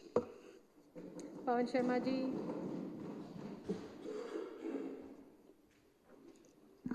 धन्यवाद अध्यक्षा महोदया जी, आपने मुझे बजट पर बोलने का अवसर दिया।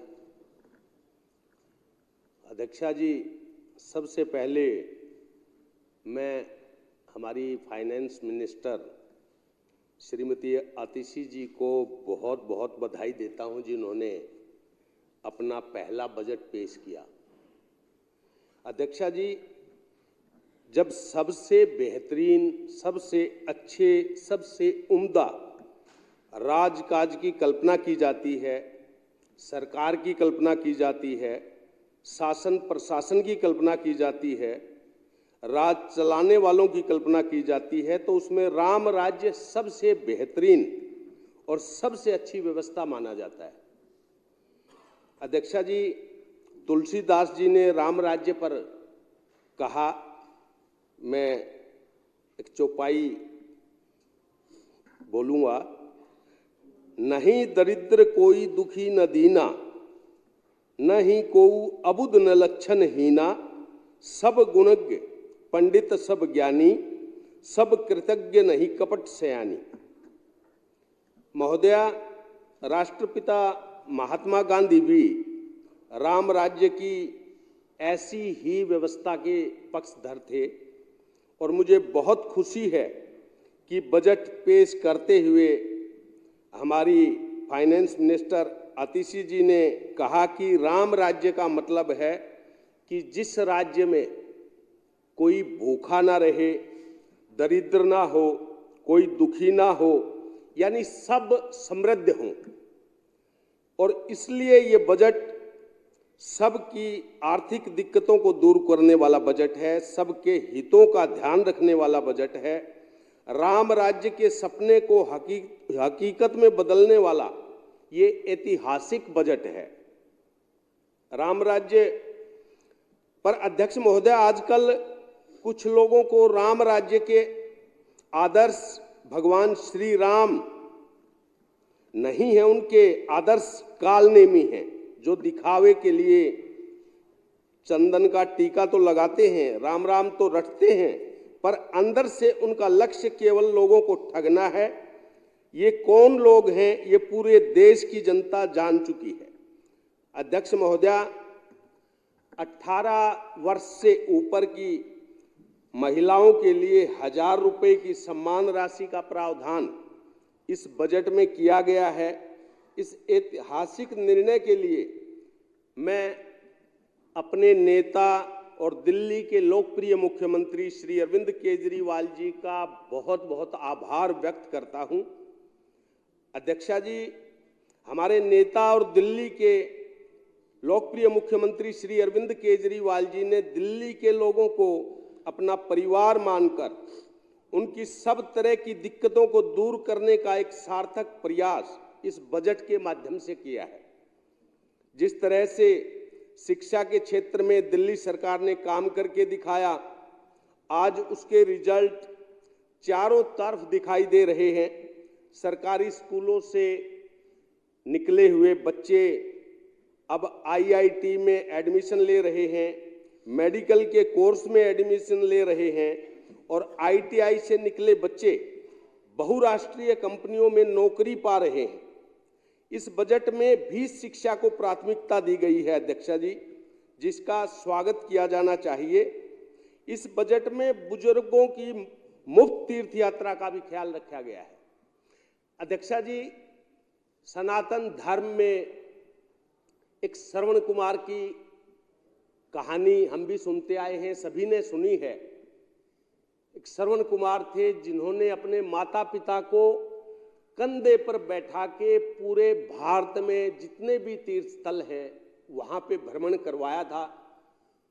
और ऐसे ही हमारे नेता माननीय मुख्यमंत्री श्री अरविंद केजरीवाल जी ने दिल्ली के बुजुर्गों के लिए, क्योंकि बहुत सारे ऐसे बुजुर्ग हैं कि आर्थिक तंगी के कारण तीर्थ यात्रा नहीं कर सकते या किसी के पास साधन नहीं है, कोई ले जाने वाला नहीं है, लेकिन माननीय मुख्यमंत्री जी ने बुजुर्गों के लिए जो फ्री तीर्थ यात्रा की, उसमें सारी सुविधाएं आपको घर से लेके तीर्थ स्थल तक ले जाना, रास्ते में ट्रेन में, गाड़ी में, बस में खाने पीने का इंतजाम करना, रहने का इंतजाम करना, बहुत ही अच्छा कार्य किया।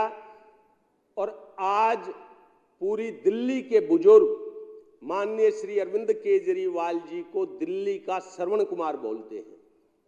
अध्यक्षा जी, दिल्ली वालों को 200 यूनिट मुफ्त बिजली, मुफ्त दवाई, मुफ्त पढ़ाई, महिलाओं में बसों में मुफ्त यात्रा का विशेष प्रावधान इस बजट में भी किया, जिसके लिए मैं फाइनेंस मिनिस्टर आतिशी जी को धन्यवाद करता हूं। अध्यक्ष महोदया, प्रदूषण कम करने के लिए यह सरकार लगातार काम करती रही है। पर्यावरण संरक्षण, प्रदूषण कम करने हेतु कई कार्यक्रमों के लिए विशेष प्रावधान किए गए हैं। इस बजट में भी 2025 तक 10,000 नई इलेक्ट्रॉनिक बस खरीदने के लिए लक्ष्य रखा गया, जो स्वागत योग्य फैसला है, जो पब्लिक ट्रांसपोर्ट को वर्ल्ड क्लास बनाने की दिशा में न केवल एक महत्वपूर्ण कदम है, बल्कि पर्यावरण के अनुकूल भी है। अध्यक्षा जी, यह बजट दिल्ली के लोगों की दिक्कतों, मुश्किलों को कम करने वाला और उनके भविष्य को बेहतर बनाने वाला एक ऐतिहासिक बजट है, जिसका मैं समर्थन व स्वागत करता हूं। बहुत बहुत धन्यवाद अध्यक्षा जी, आपने मुझे बोलने का अवसर दिया। जय भगवान जी।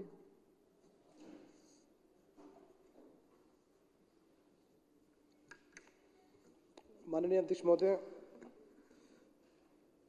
आज आपने बजट सेशन में मुझे बोलने का अवसर प्रदान किया, उसके लिए मैं धन्यवाद करता हूं। माननीय अध्यक्ष महोदय, जैसे कि कल दिल्ली की वित्त मंत्री माननीय आतिशी जी द्वारा बजट पेश किया गया।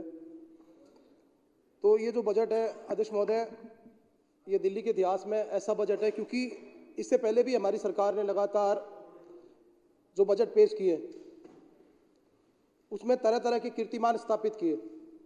चाहे मैं देशभक्ति बजट की बात करूं, चाहे मैं शिक्षा के बजट की बात करूं, चाहे मैं स्वास्थ्य के बजट की बात करूं, हर तरीके से दिल्ली की सरकार ने, आम आदमी पार्टी की सरकार ने, दिल्ली के मुख्यमंत्री अरविंद केजरीवाल जी की सरकार ने जब भी बजट पेश किया है तो नया नया कीर्तिमान स्थापित किया है।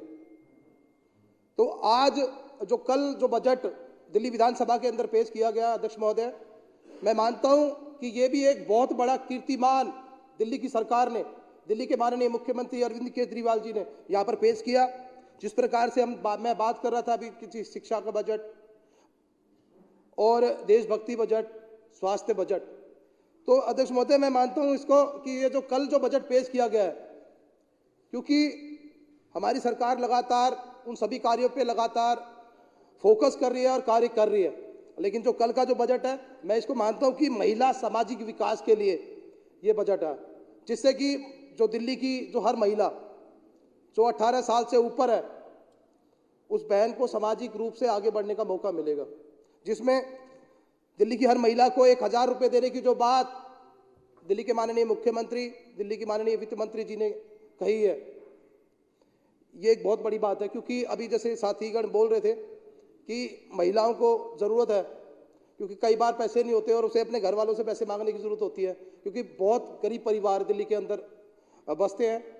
अगर हम झुग्गी बस्तियों के अंदर जाएंगे या अनऑथराइज कॉलोनियों के अंदर जाएंगे तो देखेंगे कि बहुत ही गरीब परिवार उन कॉलोनियों के अंदर रहते हैं, जिनकी आर्थिक हालत है वो बहुत ज़्यादा बेकार है, बहुत ज़्यादा दिक्कतें हैं। क्योंकि दिल्ली के माननीय मुख्यमंत्री अरविंद केजरीवाल जी ने हर तरीके से दिल्ली के लोगों को राहत देने का प्रयास किया है। और परम पूज्य बाबा साहब डॉक्टर भीमराव अंबेडकर जी ने भी कहा था कि जिसकी सरकार होगी उसको रोटी, कपड़ा और मकान, शिक्षा, बिजली, पानी और शिक्षा और स्वास्थ्य जनता को देने की जरूरत है। वो जिम्मेदारी है सरकार की। और ये कार्य है जो हमारी सरकार है, आम आदमी पार्टी की जो सरकार है, ये बेखूबी निभा रही है। जिस प्रकार से मैं बात करूं अध्यक्ष महोदय, हर दिल्ली वासी को हमारी जो सरकार है वो मुफ्त शिक्षा, मुफ्त इलाज, मुफ्त पानी, मुफ्त बिजली, मुफ्त तीर्थ यात्रा जो हमारे बुजुर्गों के लिए कराई जा रही है। अध्यक्ष महोदय, हर तरीके से हमारी जो सरकार है उनका जो बजट है उसका विशेष ध्यान रख रही है, क्योंकि दिल्ली के अंदर सभी ज़्यादातर मुझे लगता है कि 70% लोग प्रवासी हैं जो देश के अलग अलग कोनों से आकर के यहाँ पे बसे हुए हैं। अगर उनकी ज़रूरतें वहाँ पर पूरी हो जाती तो मुझे नहीं लगता वो दिल्ली के अंदर आते। तो इसी चीज़ को दिल्ली के माननीय मुख्यमंत्री अरविंद केजरीवाल जी ने देखा कि ये जो गरीब लोग हैं जो देश के कोने कोने से आकर के दिल्ली के अंदर बसे हैं, इनकी ज़रूरतों को हमें पूरा करना है। और माननीय दिल्ली के मुख्यमंत्री अरविंद केजरीवाल जी ने उसको पूरा करने का प्रयास किया। जिन झुग्गी बस्तियों के अंदर, जिन कॉलोनियों के अंदर, जिन सेक्टरों के अंदर, जिन गाँव के अंदर कभी भी मोहल्ला क्लिनिक नहीं खुले थे, उन सभी गाँव के अंदर, सभी कॉलोनियों के अंदर मोहल्ला क्लिनिक खुलवाया अध्यक्ष महोदय। क्योंकि आज सबको ज़्यादा इलाजों की बहुत ज़रूरत थी, क्योंकि अस्पतालों के अंदर बहुत ज़्यादा भीड़ होती थी और अस्पताल तक पहुंचते पहुंचते लोगों की जान चली जाती थी कई बार, क्योंकि जब तक उसे अपने घर के पास इलाज अगर मिल जाए आदमी तो मुझे लगता है कि ज़्यादा दिक्कत झेलनी नहीं पड़ेगी। तो अध्यक्ष महोदय, दिल्ली के अंदर दिल्ली के माननीय मुख्यमंत्री अरविंद केजरीवाल जी ने जो मोहल्ला क्लिनिक खोले हैं उनको भी माननीय मुख्यमंत्री जी ने जारी रखा है। और उसके लिए इसके अंदर मोहल्ला क्लिनिक के लिए माननीय अध्यक्ष महोदय उन्होंने 218 करोड़ रुपए मोहल्ला क्लिनिक के लिए रखा है। तो उसके लिए मैं दिल्ली की सरकार को बधाई देता हूं, क्योंकि गरीबों को इलाज की बहुत ज़्यादा ज़रूरत है और उसका विशेष ध्यान दिया गया है। अध्यक्ष महोदय, अस्पतालों के अंदर जिस प्रकार से स्वास्थ्य बजट पेश किया गया था, उसके बाद अस्पतालों का दिल्ली के अंदर सुधार किया गया और उसको निरंतर रखने के लिए दिल्ली के माननीय मुख्यमंत्री अरविंद केजरीवाल जी ने 6215 करोड़ रुपए इस बजट में भी रखा है। उसके लिए भी मैं धन्यवाद करता हूं। और जिस प्रकार से दिल्ली के गरीब लोगों को, दिल्ली के मजबूर लोगों को दवाइयाँ जो अस्पतालों के अंदर या मोहल्ला क्लिनिक के अंदर जो फ्री दवाइयाँ मिलती हैं, उनके लिए भी दिल्ली के माननीय मुख्यमंत्री अरविंद केजरीवाल जी ने 658 करोड़ रुपए का प्रावधान किया है। उसके लिए मैं बधाई देता हूँ। और क्योंकि दिल्ली के अंदर जो इंफ्रास्ट्रक्चर है उसको बढ़ाने के लिए 400 करोड़ का प्रावधान रखा है। और कोई भी व्यक्ति जिसका एक्सीडेंट हो जाता है और एक्सीडेंट के दौरान जो फरिश्ता स्कीम थी या कोई और फरिश्ते स्कीम तो अब खत्म कर दी है, क्योंकि अब और आरोग्य कोष से मैं 80 करोड़ रखा है, जिससे कि किसी को अगर कोई भी अलग से ट्रीटमेंट चाहिए तो अपना ट्रीटमेंट करा सकता है। अध्यक्ष महोदय, जैसे कैट्स एम्बुलेंस है, क्योंकि इलाज के लिए गरीब लोगों के पास या अन्य लोगों के पास उनको उसकी जब आदमी बीमार हो जाता है तो उसे एम्बुलेंस की जरूरत होती है। और एम्बुलेंस जब एम्बुलेंस उसके पास आएगी और एम्बुलेंस उसे अस्पताल लेके जाएगी तभी उसका ट्रीटमेंट हो पाएगा।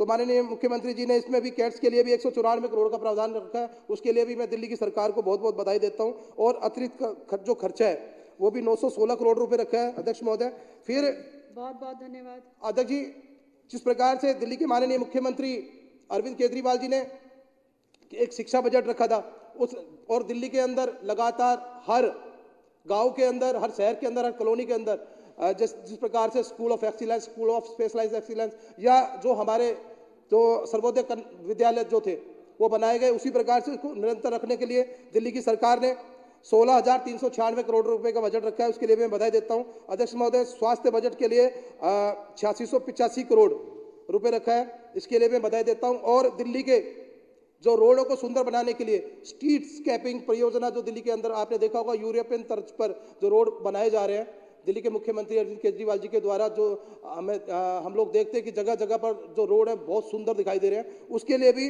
और जो चाहे वो गांव के रोड है, बस 2 मिनट लूंगा, उनके लिए भी दिल्ली के माननीय मुख्यमंत्री जी ने 8685 करोड़ का प्रावधान किया। अध्यक्ष महोदय, तो दिल्ली की सरकार जिस प्रकार से अभी बात हो रही थी कि राम राज्य की बात हो रही है, तो अध्यक्ष महोदय, क्योंकि जो माननीय आतिशी जी जो हमारी वित्त मंत्री है, उन्होंने जो राम राज्य का जो बजट पेश किया है, बिल्कुल राम राज्य का बजट है। क्योंकि दिल्ली की सरकार ने हर वो चीज करने की कोशिश की है जो लोगों की जरूरत होती है, और वही राम राज्य की आज जो जनता है वो खुश रहे।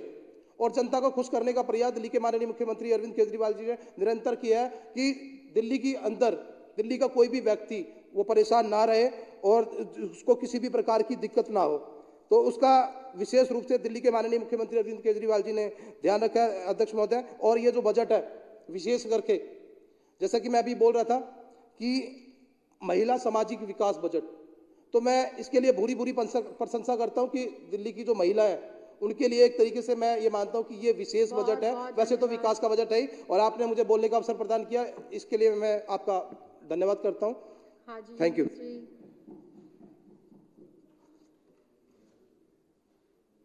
धन्यवाद अध्यक्ष महोदय, आपने मुझे इतने महत्वपूर्ण ऐतिहासिक बजट पर बोलने का मौका दिया। कल जब दिल्ली विधानसभा में दिल्ली आम आदमी पार्टी सरकार, अरविंद केजरीवाल सरकार का 10वां बजट पेश हो रहा था, बजट के दौरान जिस तरह से दिल्ली के शिक्षा क्रांति के जननी, दिल्ली के स्वास्थ्य क्रांति के जननी और उनकी सारी टीम ने इस क्षेत्र में जो काम किया है, उनका जिस तरह से जिक्र आया, आंखें नम हो गई थी। मैं अपनी बात को अरविंद केजरीवाल जी के तरफ से एक शेर के साथ उनको पेश करते हुए अपनी बात शुरू करता हूं। मैं अकेला ही चलाता जानिबे मंजिल, मैं अकेला ही चलाता जानिबे मंजिल, मगर लोग आते गए और कारवां बनता गया। अध्यक्ष महोदय, शिक्षा का जिक्र आता है तो माननीय मनीष सिसोदिया जी, स्वास्थ्य का जिक्र आता है तो हमारे सत्येंद्र जैन जी और उनकी पूरी टीम, और इस शिक्षा क्रांति में जो आज हमारी वित्त मंत्री हैं आतिशी जी, इनका भी एक बड़ा योगदान रहा है। 2015 के इलेक्शन के बाद जब दिल्ली के अंदर रीडिंग मेले लगे, उन रीडिंग मेले में मेरी विधानसभा में भी, मैं विधायक नहीं था, 3 रीडिंग मेले लगे। 9th क्लास के बच्चे को अपना नाम तक लिखना नहीं आता था। अफसोस हुआ इतना अफसोस हुआ कि ये सरकारी स्कूल जिनमें पढ़ने वाले इस देश में बड़े बड़े पदों पर बैठते थे, आज ये सरकारी स्कूल किस दिशा में जा रहे हैं, क्या हो रहा है आज देश के अंदर।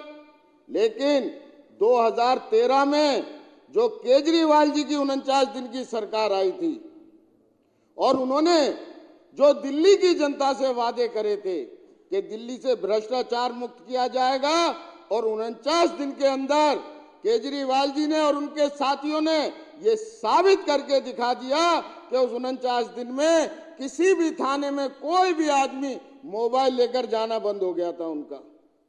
और एसीपी के जरिए, जो एंटी करप्शन ब्यूरो के जरिए जो काम दिल्ली में हुए, उसको देखकर इस देश की बड़ी सरकार ने एसीबी को केजरीवाल सरकार से छीन लिया।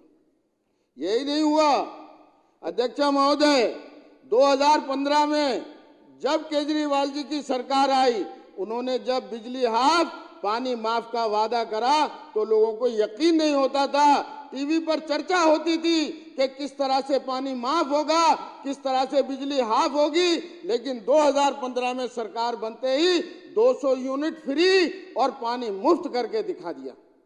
लेकिन केंद्र में बैठी एक बड़ी सरकार, उससे यह हजम नहीं हो रहा था कि 2013 की सरकार, 13 में 49 दिन की सरकार, आज 2015 में ऐतिहासिक सीटों से जीती हुई इस केजरीवाल जी की सरकार ने ये क्या कर दिया। उन्होंने तुरंत इन सब पे लगाम लगाने की कोशिश शुरू कर दी। लेकिन केजरीवाल जी यहाँ रुकने वाले नहीं थे। उन्होंने अपने इस रथ को आगे बढ़ाते हुए दिल्ली के बुजुर्गों के लिए मुख्यमंत्री तीर्थ योजना शुरू करी, मुख्यमंत्री तीर्थ यात्रा योजना शुरू करी। उन्होंने अपने दिल्ली के माँ बहन बेटियों के लिए सरकारी बसों में किराया फ्री करा। मैं तफसील में जाना नहीं चाहता, समय बहुत हो गया है।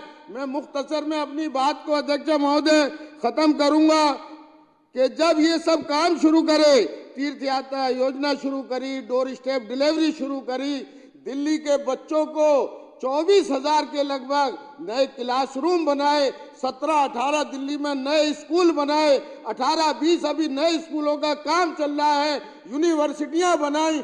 ऐसे ऐसे ऐतिहासिक काम केजरीवाल सरकार ने दिल्ली वालों के लिए करे कि जब से ये देश आजाद हुआ है, आजादी के बाद से आज तक देश में सारी सरकारें वादा तो करती थी, लेकिन उस वादे को निभाने वाला कोई नहीं था। अगर इस देश में किसी ने अगर अपने वादे को निभाया और जनता के प्रति सच्ची श्रद्धा ईमानदारी से जो काम करा, तो उसका नाम केजरीवाल सरकार है। आज हमें गर्व होता है इस चीज पर। कल जब दिल्ली विधानसभा में ये बजट पेश हुआ, बजट पेश होने के बाद जब हम लोग निकले तो देश से ही नहीं विदेशों से भी अध्यक्ष महोदय इतने फोन आ रहे थे कि आखिर अरविंद केजरीवाल जी इस देश को और क्या क्या सौगात देंगे जो इस देश के लिए मिसाल नहीं बल्कि दुनिया के लिए मिसाल बनेगी। आज हमारा आप देख लें ट्रांसपोर्ट, इलेक्ट्रॉनिक ट्रांसपोर्ट में, आज इलेक्ट्रॉनिक व्हीकल में आज हमारे यहाँ ट्रांसपोर्ट मिनिस्टर बैठे हैं। आज दुनिया में दिल्ली तीसरे नंबर पर है। आज दिल्ली की तरफ से पूरे दुनिया में आज दिल्ली की वजह से, केजरीवाल सरकार की वजह से देश का नाम रोशन हो रहा है। आज जिस तरह से मनीष सिसोदिया जी और सत्येंद्र जैन जी, हमारी अभी बहन ने जिक्र करा कि जिनको इनाम मिलना चाहिए था, आज वो जेल के अंदर मौजूद है। क्यों? ये जबकि पूरे दुनिया, पूरा देश जानता है, दिल्ली की पूरी आवाम जानती है कि दिल्ली के अंदर कोई घोटाला नहीं हुआ, कोई घोटाला ना घोटाले जैसी कोई चीज दिल्ली के अंदर है। लेकिन इनका मकसद क्या है कि मात्र 9-10 साल के अंदर जो पार्टी देश की इतनी बड़ी पार्टी बन गई कि जिसका नाम इसके वर्ल्ड के गिनीज बुक में नाम होना चाहिए, गिनीज बुक ऑफ वर्ल्ड में नाम होना चाहिए, आज उस इतनी छोटी सी पार्टी ने इतने बड़े बड़े कीर्तिमान कैसे कर दिए। आज अगर मनीष सिसोदिया जी, संजय सिंह जी और सत्येंद्र जैन जी, अगर जिस तरह से ये लोग अंदर खाने पेशकश भेजते हैं, अगर आज ये बीजेपी में आ जाएं तो मनीष सिसोदिया जी देश के केंद्रीय शिक्षा मंत्री बनेंगे, सत्येंद्र जैन जी देश के केंद्रीय स्वास्थ्य मंत्री बनेंगे और संजय सिंह जी भी कहीं ना कहीं बड़े मंत्रालय ये लोग देंगे, लेकिन इस अरविंद केजरीवाल जी के ईमानदार सिपाही कभी भी बेईमानी से समझौता करने वाले नहीं। केंद्र में बैठी सरकार को भ्रष्टाचार और बेईमानी से कोई लेना देना नहीं। चलिए कंप्लीट कीजिए। जी अध्यक्ष महोदय, मैं कंप्लीट करने जा रहा हूं। जिस तरह से दिल्ली की महिला को सम्मान देते हुए दिल्ली की महिलाओं की सुरक्षा के लिए दिल्ली के अंदर सीसीटीवी कैमरे लगाए गए।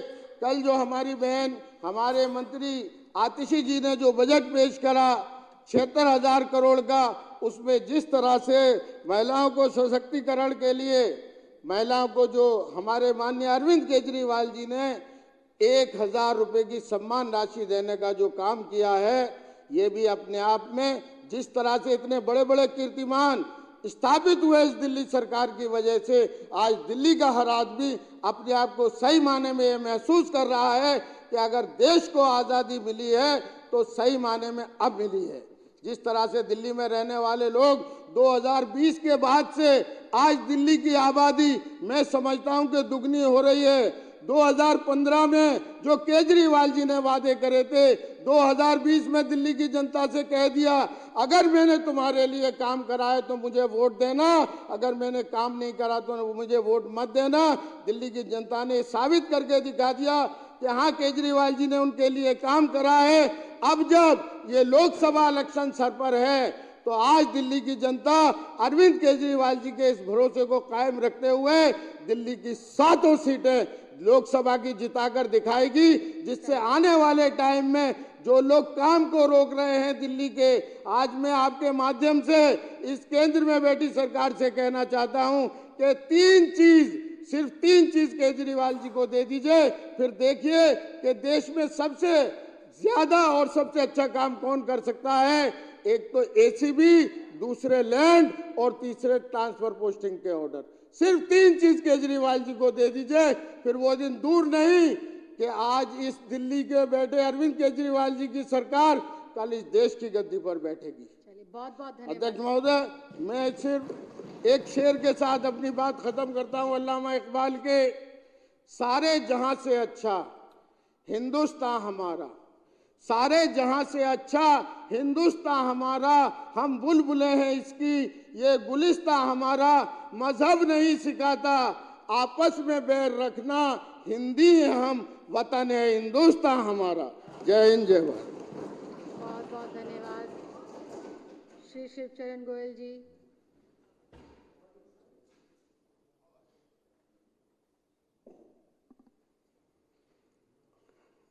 धन्यवाद अध्यक्ष जी, आपने मुझे बजट सेशन पे बोलने का मौका दिया।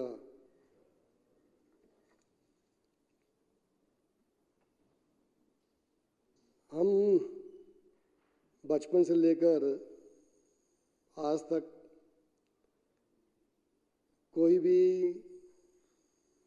घर में कोई भी हम प्रोग्राम करते हैं उसमें भगवान श्री राम का नाम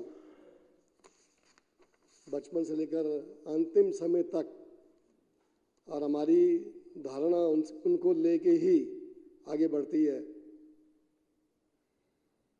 2 सरकारें आई थी 2014 में और 8 महीने पहले बाद एक आम आदमी, और 14 में सेंटर की सरकार आई।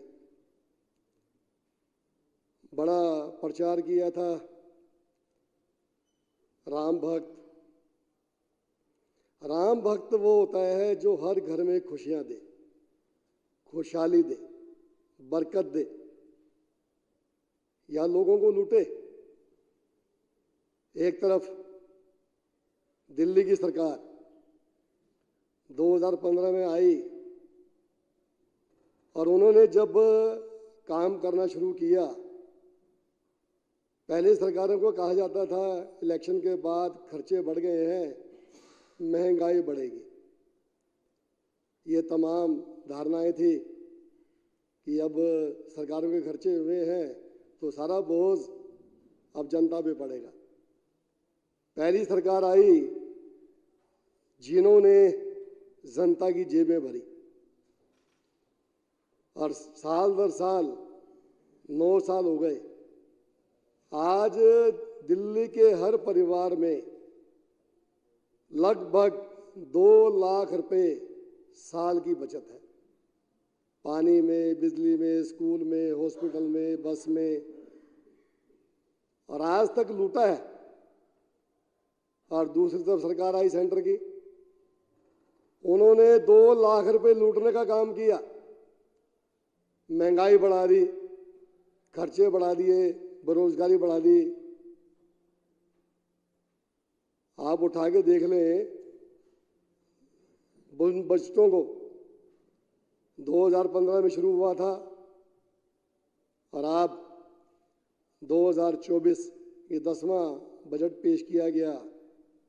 ऐतिहासिक बजट जिसमें 1000 रुपए सम्मान राशि हर महिला को। आज हर घर में 18 साल की बिटिया है,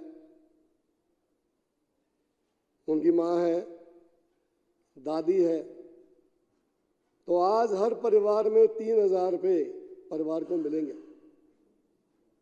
और ये महिलाएं परिवार की धुरी होती है। जब जेब में 3000 रुपये बचेंगे, पानी के पैसे बचेंगे, बिजली के पैसे बचेंगे, स्कूल के पैसे बचेंगे, हॉस्पिटल के पैसे बचेंगे, बसों के पैसे बचेंगे, तो आज दिल्ली पूरी तरह से खुशहाल है। महंगाई दर पूरे देश में सबसे कम 2.93% हम दे भी रहे हैं और फिर भी महंगाई नहीं है। और पूरे देश में 6%, हमारे से डबल। ये है विजन हमारे मुख्यमंत्री अरविंद केजरीवाल का कि जनता की जेबें भरो, वो सरकारों की जेबें भरेंगी। तो जितना काम हुआ आपके सामने, आज मैं आंकड़े उठा के देखूं, आज़ादी से 2015 तक, पानी की बात करते हैं, टैंकर माफिया।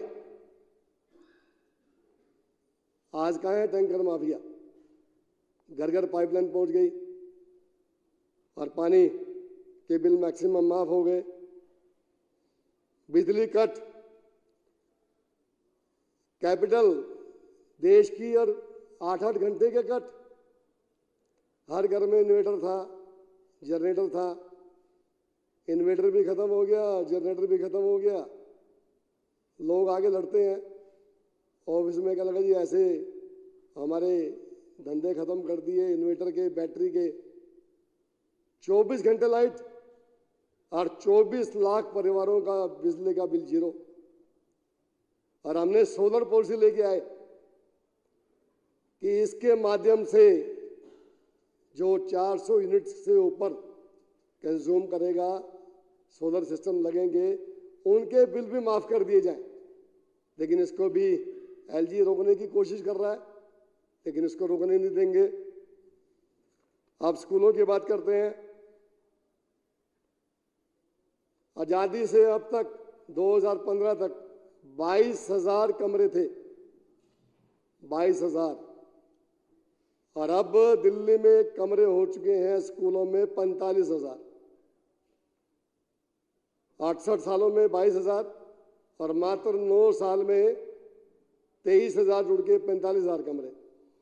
और आज मुझे कहने में बड़ा गर्व होता है, मेरे मोती नगर विधानसभा में 2 स्कूल 2017 में नंबर 1 पर आया, रमेश नगर कन्या विद्यालय, और 2023 में मोती नगर कन्या विद्यालय पूरे दिल्ली में नंबर 1 पर आया। और वहाँ पर हमारी बच्चियों ने 96.5% मार्क्स लिए। ये आज की डेट में बच्चियाँ कहाँ से कहाँ पहुँच गई हैं, स्कूलों का नक्शा ही बदल गया। अब हम बात करते हैं हॉस्पिटल्स की। 6700 बेड थे हॉस्पिटल में आज़ादी से लेकर 2015 तक, और आज दिल्ली में बेड हो चुके हैं 13,500, और 1 साल के बाद ये लगभग 22,000 बेड हो जाएंगे। हर एक को बेहतर स्वास्थ्य सुविधाएं। मुझे ये कहने में बड़ा गर्व है, मेरे क्षेत्र में एक हॉस्पिटल है, आचार्य भिक्षु हॉस्पिटल। जब मैं चेयरमैन बन के गया, बहुत बुरा हाल था। 2017 में पूरी दिल्ली में उसको फर्स्ट अवार्ड मिला कायाकल्प का। उसके बाद 2023 में अवार्ड मिला कायाकल्प का, 15 लाख रुपए की इनाम राशि भी मिली। आज कोई भी जाता है आचार्य भिक्षु हॉस्पिटल में तो एक ही बात कहता है, मैं प्राइवेट हॉस्पिटल में आ गया। तो चिकित्सा भी बेहतर हुई। प्रति व्यक्ति आए 2014-15 में थी दिल्ली में 2.47 लाख रुपए, और आज दिल्ली में प्रति व्यक्ति आए हैं 4,62,000, लगभग डबल मात्र 9 साल में। और पूरे देश में प्रति व्यक्ति आए हैं 1,60,000 में, लगभग 2.25 गुना प्रति व्यक्ति आए।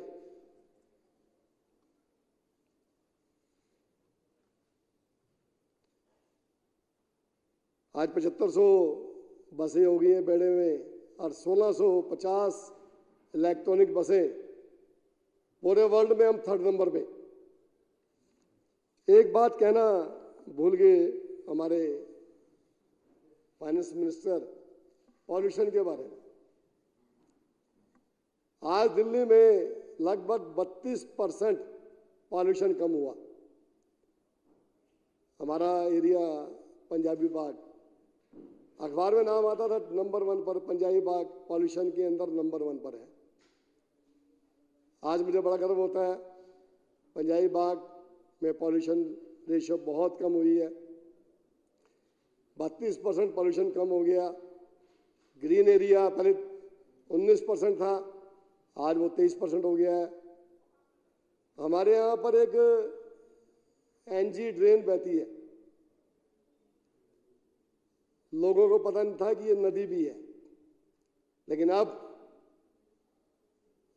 मेरे क्षेत्र की जनता जानती है कि ये साहिबी नदी थी पहले। इतने बड़े बड़े मच्छर थे वहां पर, नाले की बदबू 1-1 किलोमीटर आती थी। उस नाले में स्टीमर चल रहे हैं, फुहारे चल रहे हैं।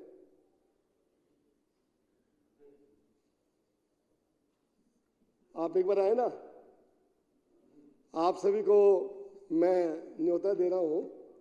वहां से स्टीमर चलते हैं, पंजाबी बाग से तिमारपुर स्टीमर से हम पहुंच जाते हैं 15 मिनट में, और बाय रोड आएंगे तो हम पहुंचेंगे 1 घंटे में। तो आप कभी, क्योंकि मैं प्रैक्टिकल उस स्टीमर में कई बार यात्रा कर चुका हूं, तो कई बातें हैं जो हमारे वित्तीय मंत्री नहीं बता पाए थे। तो पॉल्यूशन इतना कम हुआ वहां पर। हमारे यहाँ पर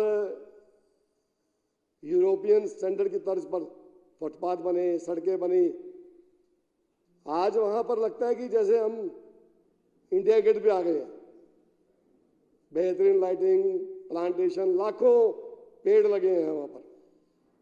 तो मोती नगर की जनता बड़ी, चेहरे पे बड़ी खुशियां हैं। वहां से लोग गुजरते हैं तो उन्हें बड़ा आनंद आता है।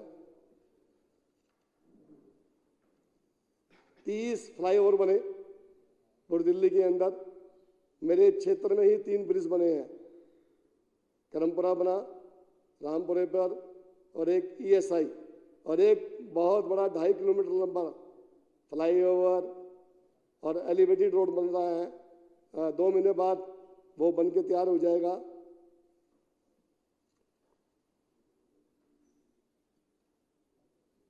सबसे बड़े मजे की बात है, जहां सेंटर में लॉस 205 लाख करोड़ रुपए का कर्जा है देश पर, और वहीं दिल्ली में 15,000 करोड़ रुपए की सेविंग है।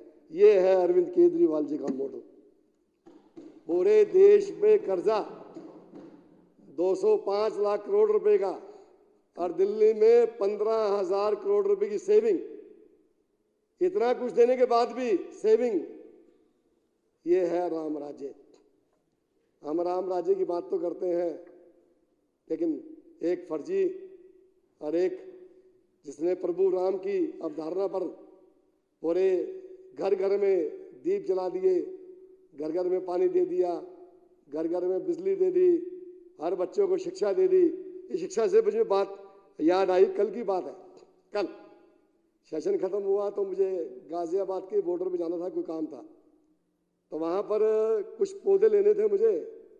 पौधे लेने लगा तो वहाँ पर एक बच्चा 13-14 साल का, उसने मालिक से बात करवाई, कहले जी इसको 650 रुपये दे दो और ये पौधे आप ले लो। तो वो 650 रुपये मैंने इसको दिए, वो गिनती नहीं कर पा रहा था। वो कह रहा जी पेटीएम कर दो पैसा मुझे। मैंने उसको कहा जी ये नोट 500 का, ये नोट 100 का, ये नोट 20 का, ये नोट 10 का, 2 10-10 के सिक्के। बच्चे को काउंटिंग करनी नहीं आ रही थी। ये कल मैं गाजियाबाद की बता रहा हूं आपको। तो ये है एक तरफ फर्जी राम राज्य और एक तरफ दिल्ली का राम राज्य। हर बच्चे को पढ़ाएंगे, हर एक को स्वास्थ्य देंगे, ये है राम राज्य। तो एक फर्जी राम राज्य और एक राम राज्य की अवधारणा पर मैं अरविंद केजरीवाल जी को, आज जो दिल्ली के लाडले बेटे हैं, आज जो बड़े भाई बनकर पूरी दिल्ली को कर रहे हैं, संभाल रहे हैं, उनका आशीर्वाद ले रहे हैं, मैं उनका तहे दिल से आभार व्यक्त करता हूं। और हमारी वित्त मंत्री आतिशी जी जितना बेहतरीन बजट पेश किया, आज उनकी सराहना पूरी दिल्ली में, पूरे देश में, पूरे संसार में हो रही है। आपने मुझे बोलने का मौका दिया, बहुत बहुत शुक्रिया, बहुत बहुत धन्यवाद आपका। बहुत बहुत धन्यवाद। अब सदन की कार्यवाही बुधवार दिनांक 6 मार्च 2024 को पूर्वाह्न 11 बजे तक के लिए स्थगित की जाती है। सभी साथी लंच के लिए आमंत्रित हैं।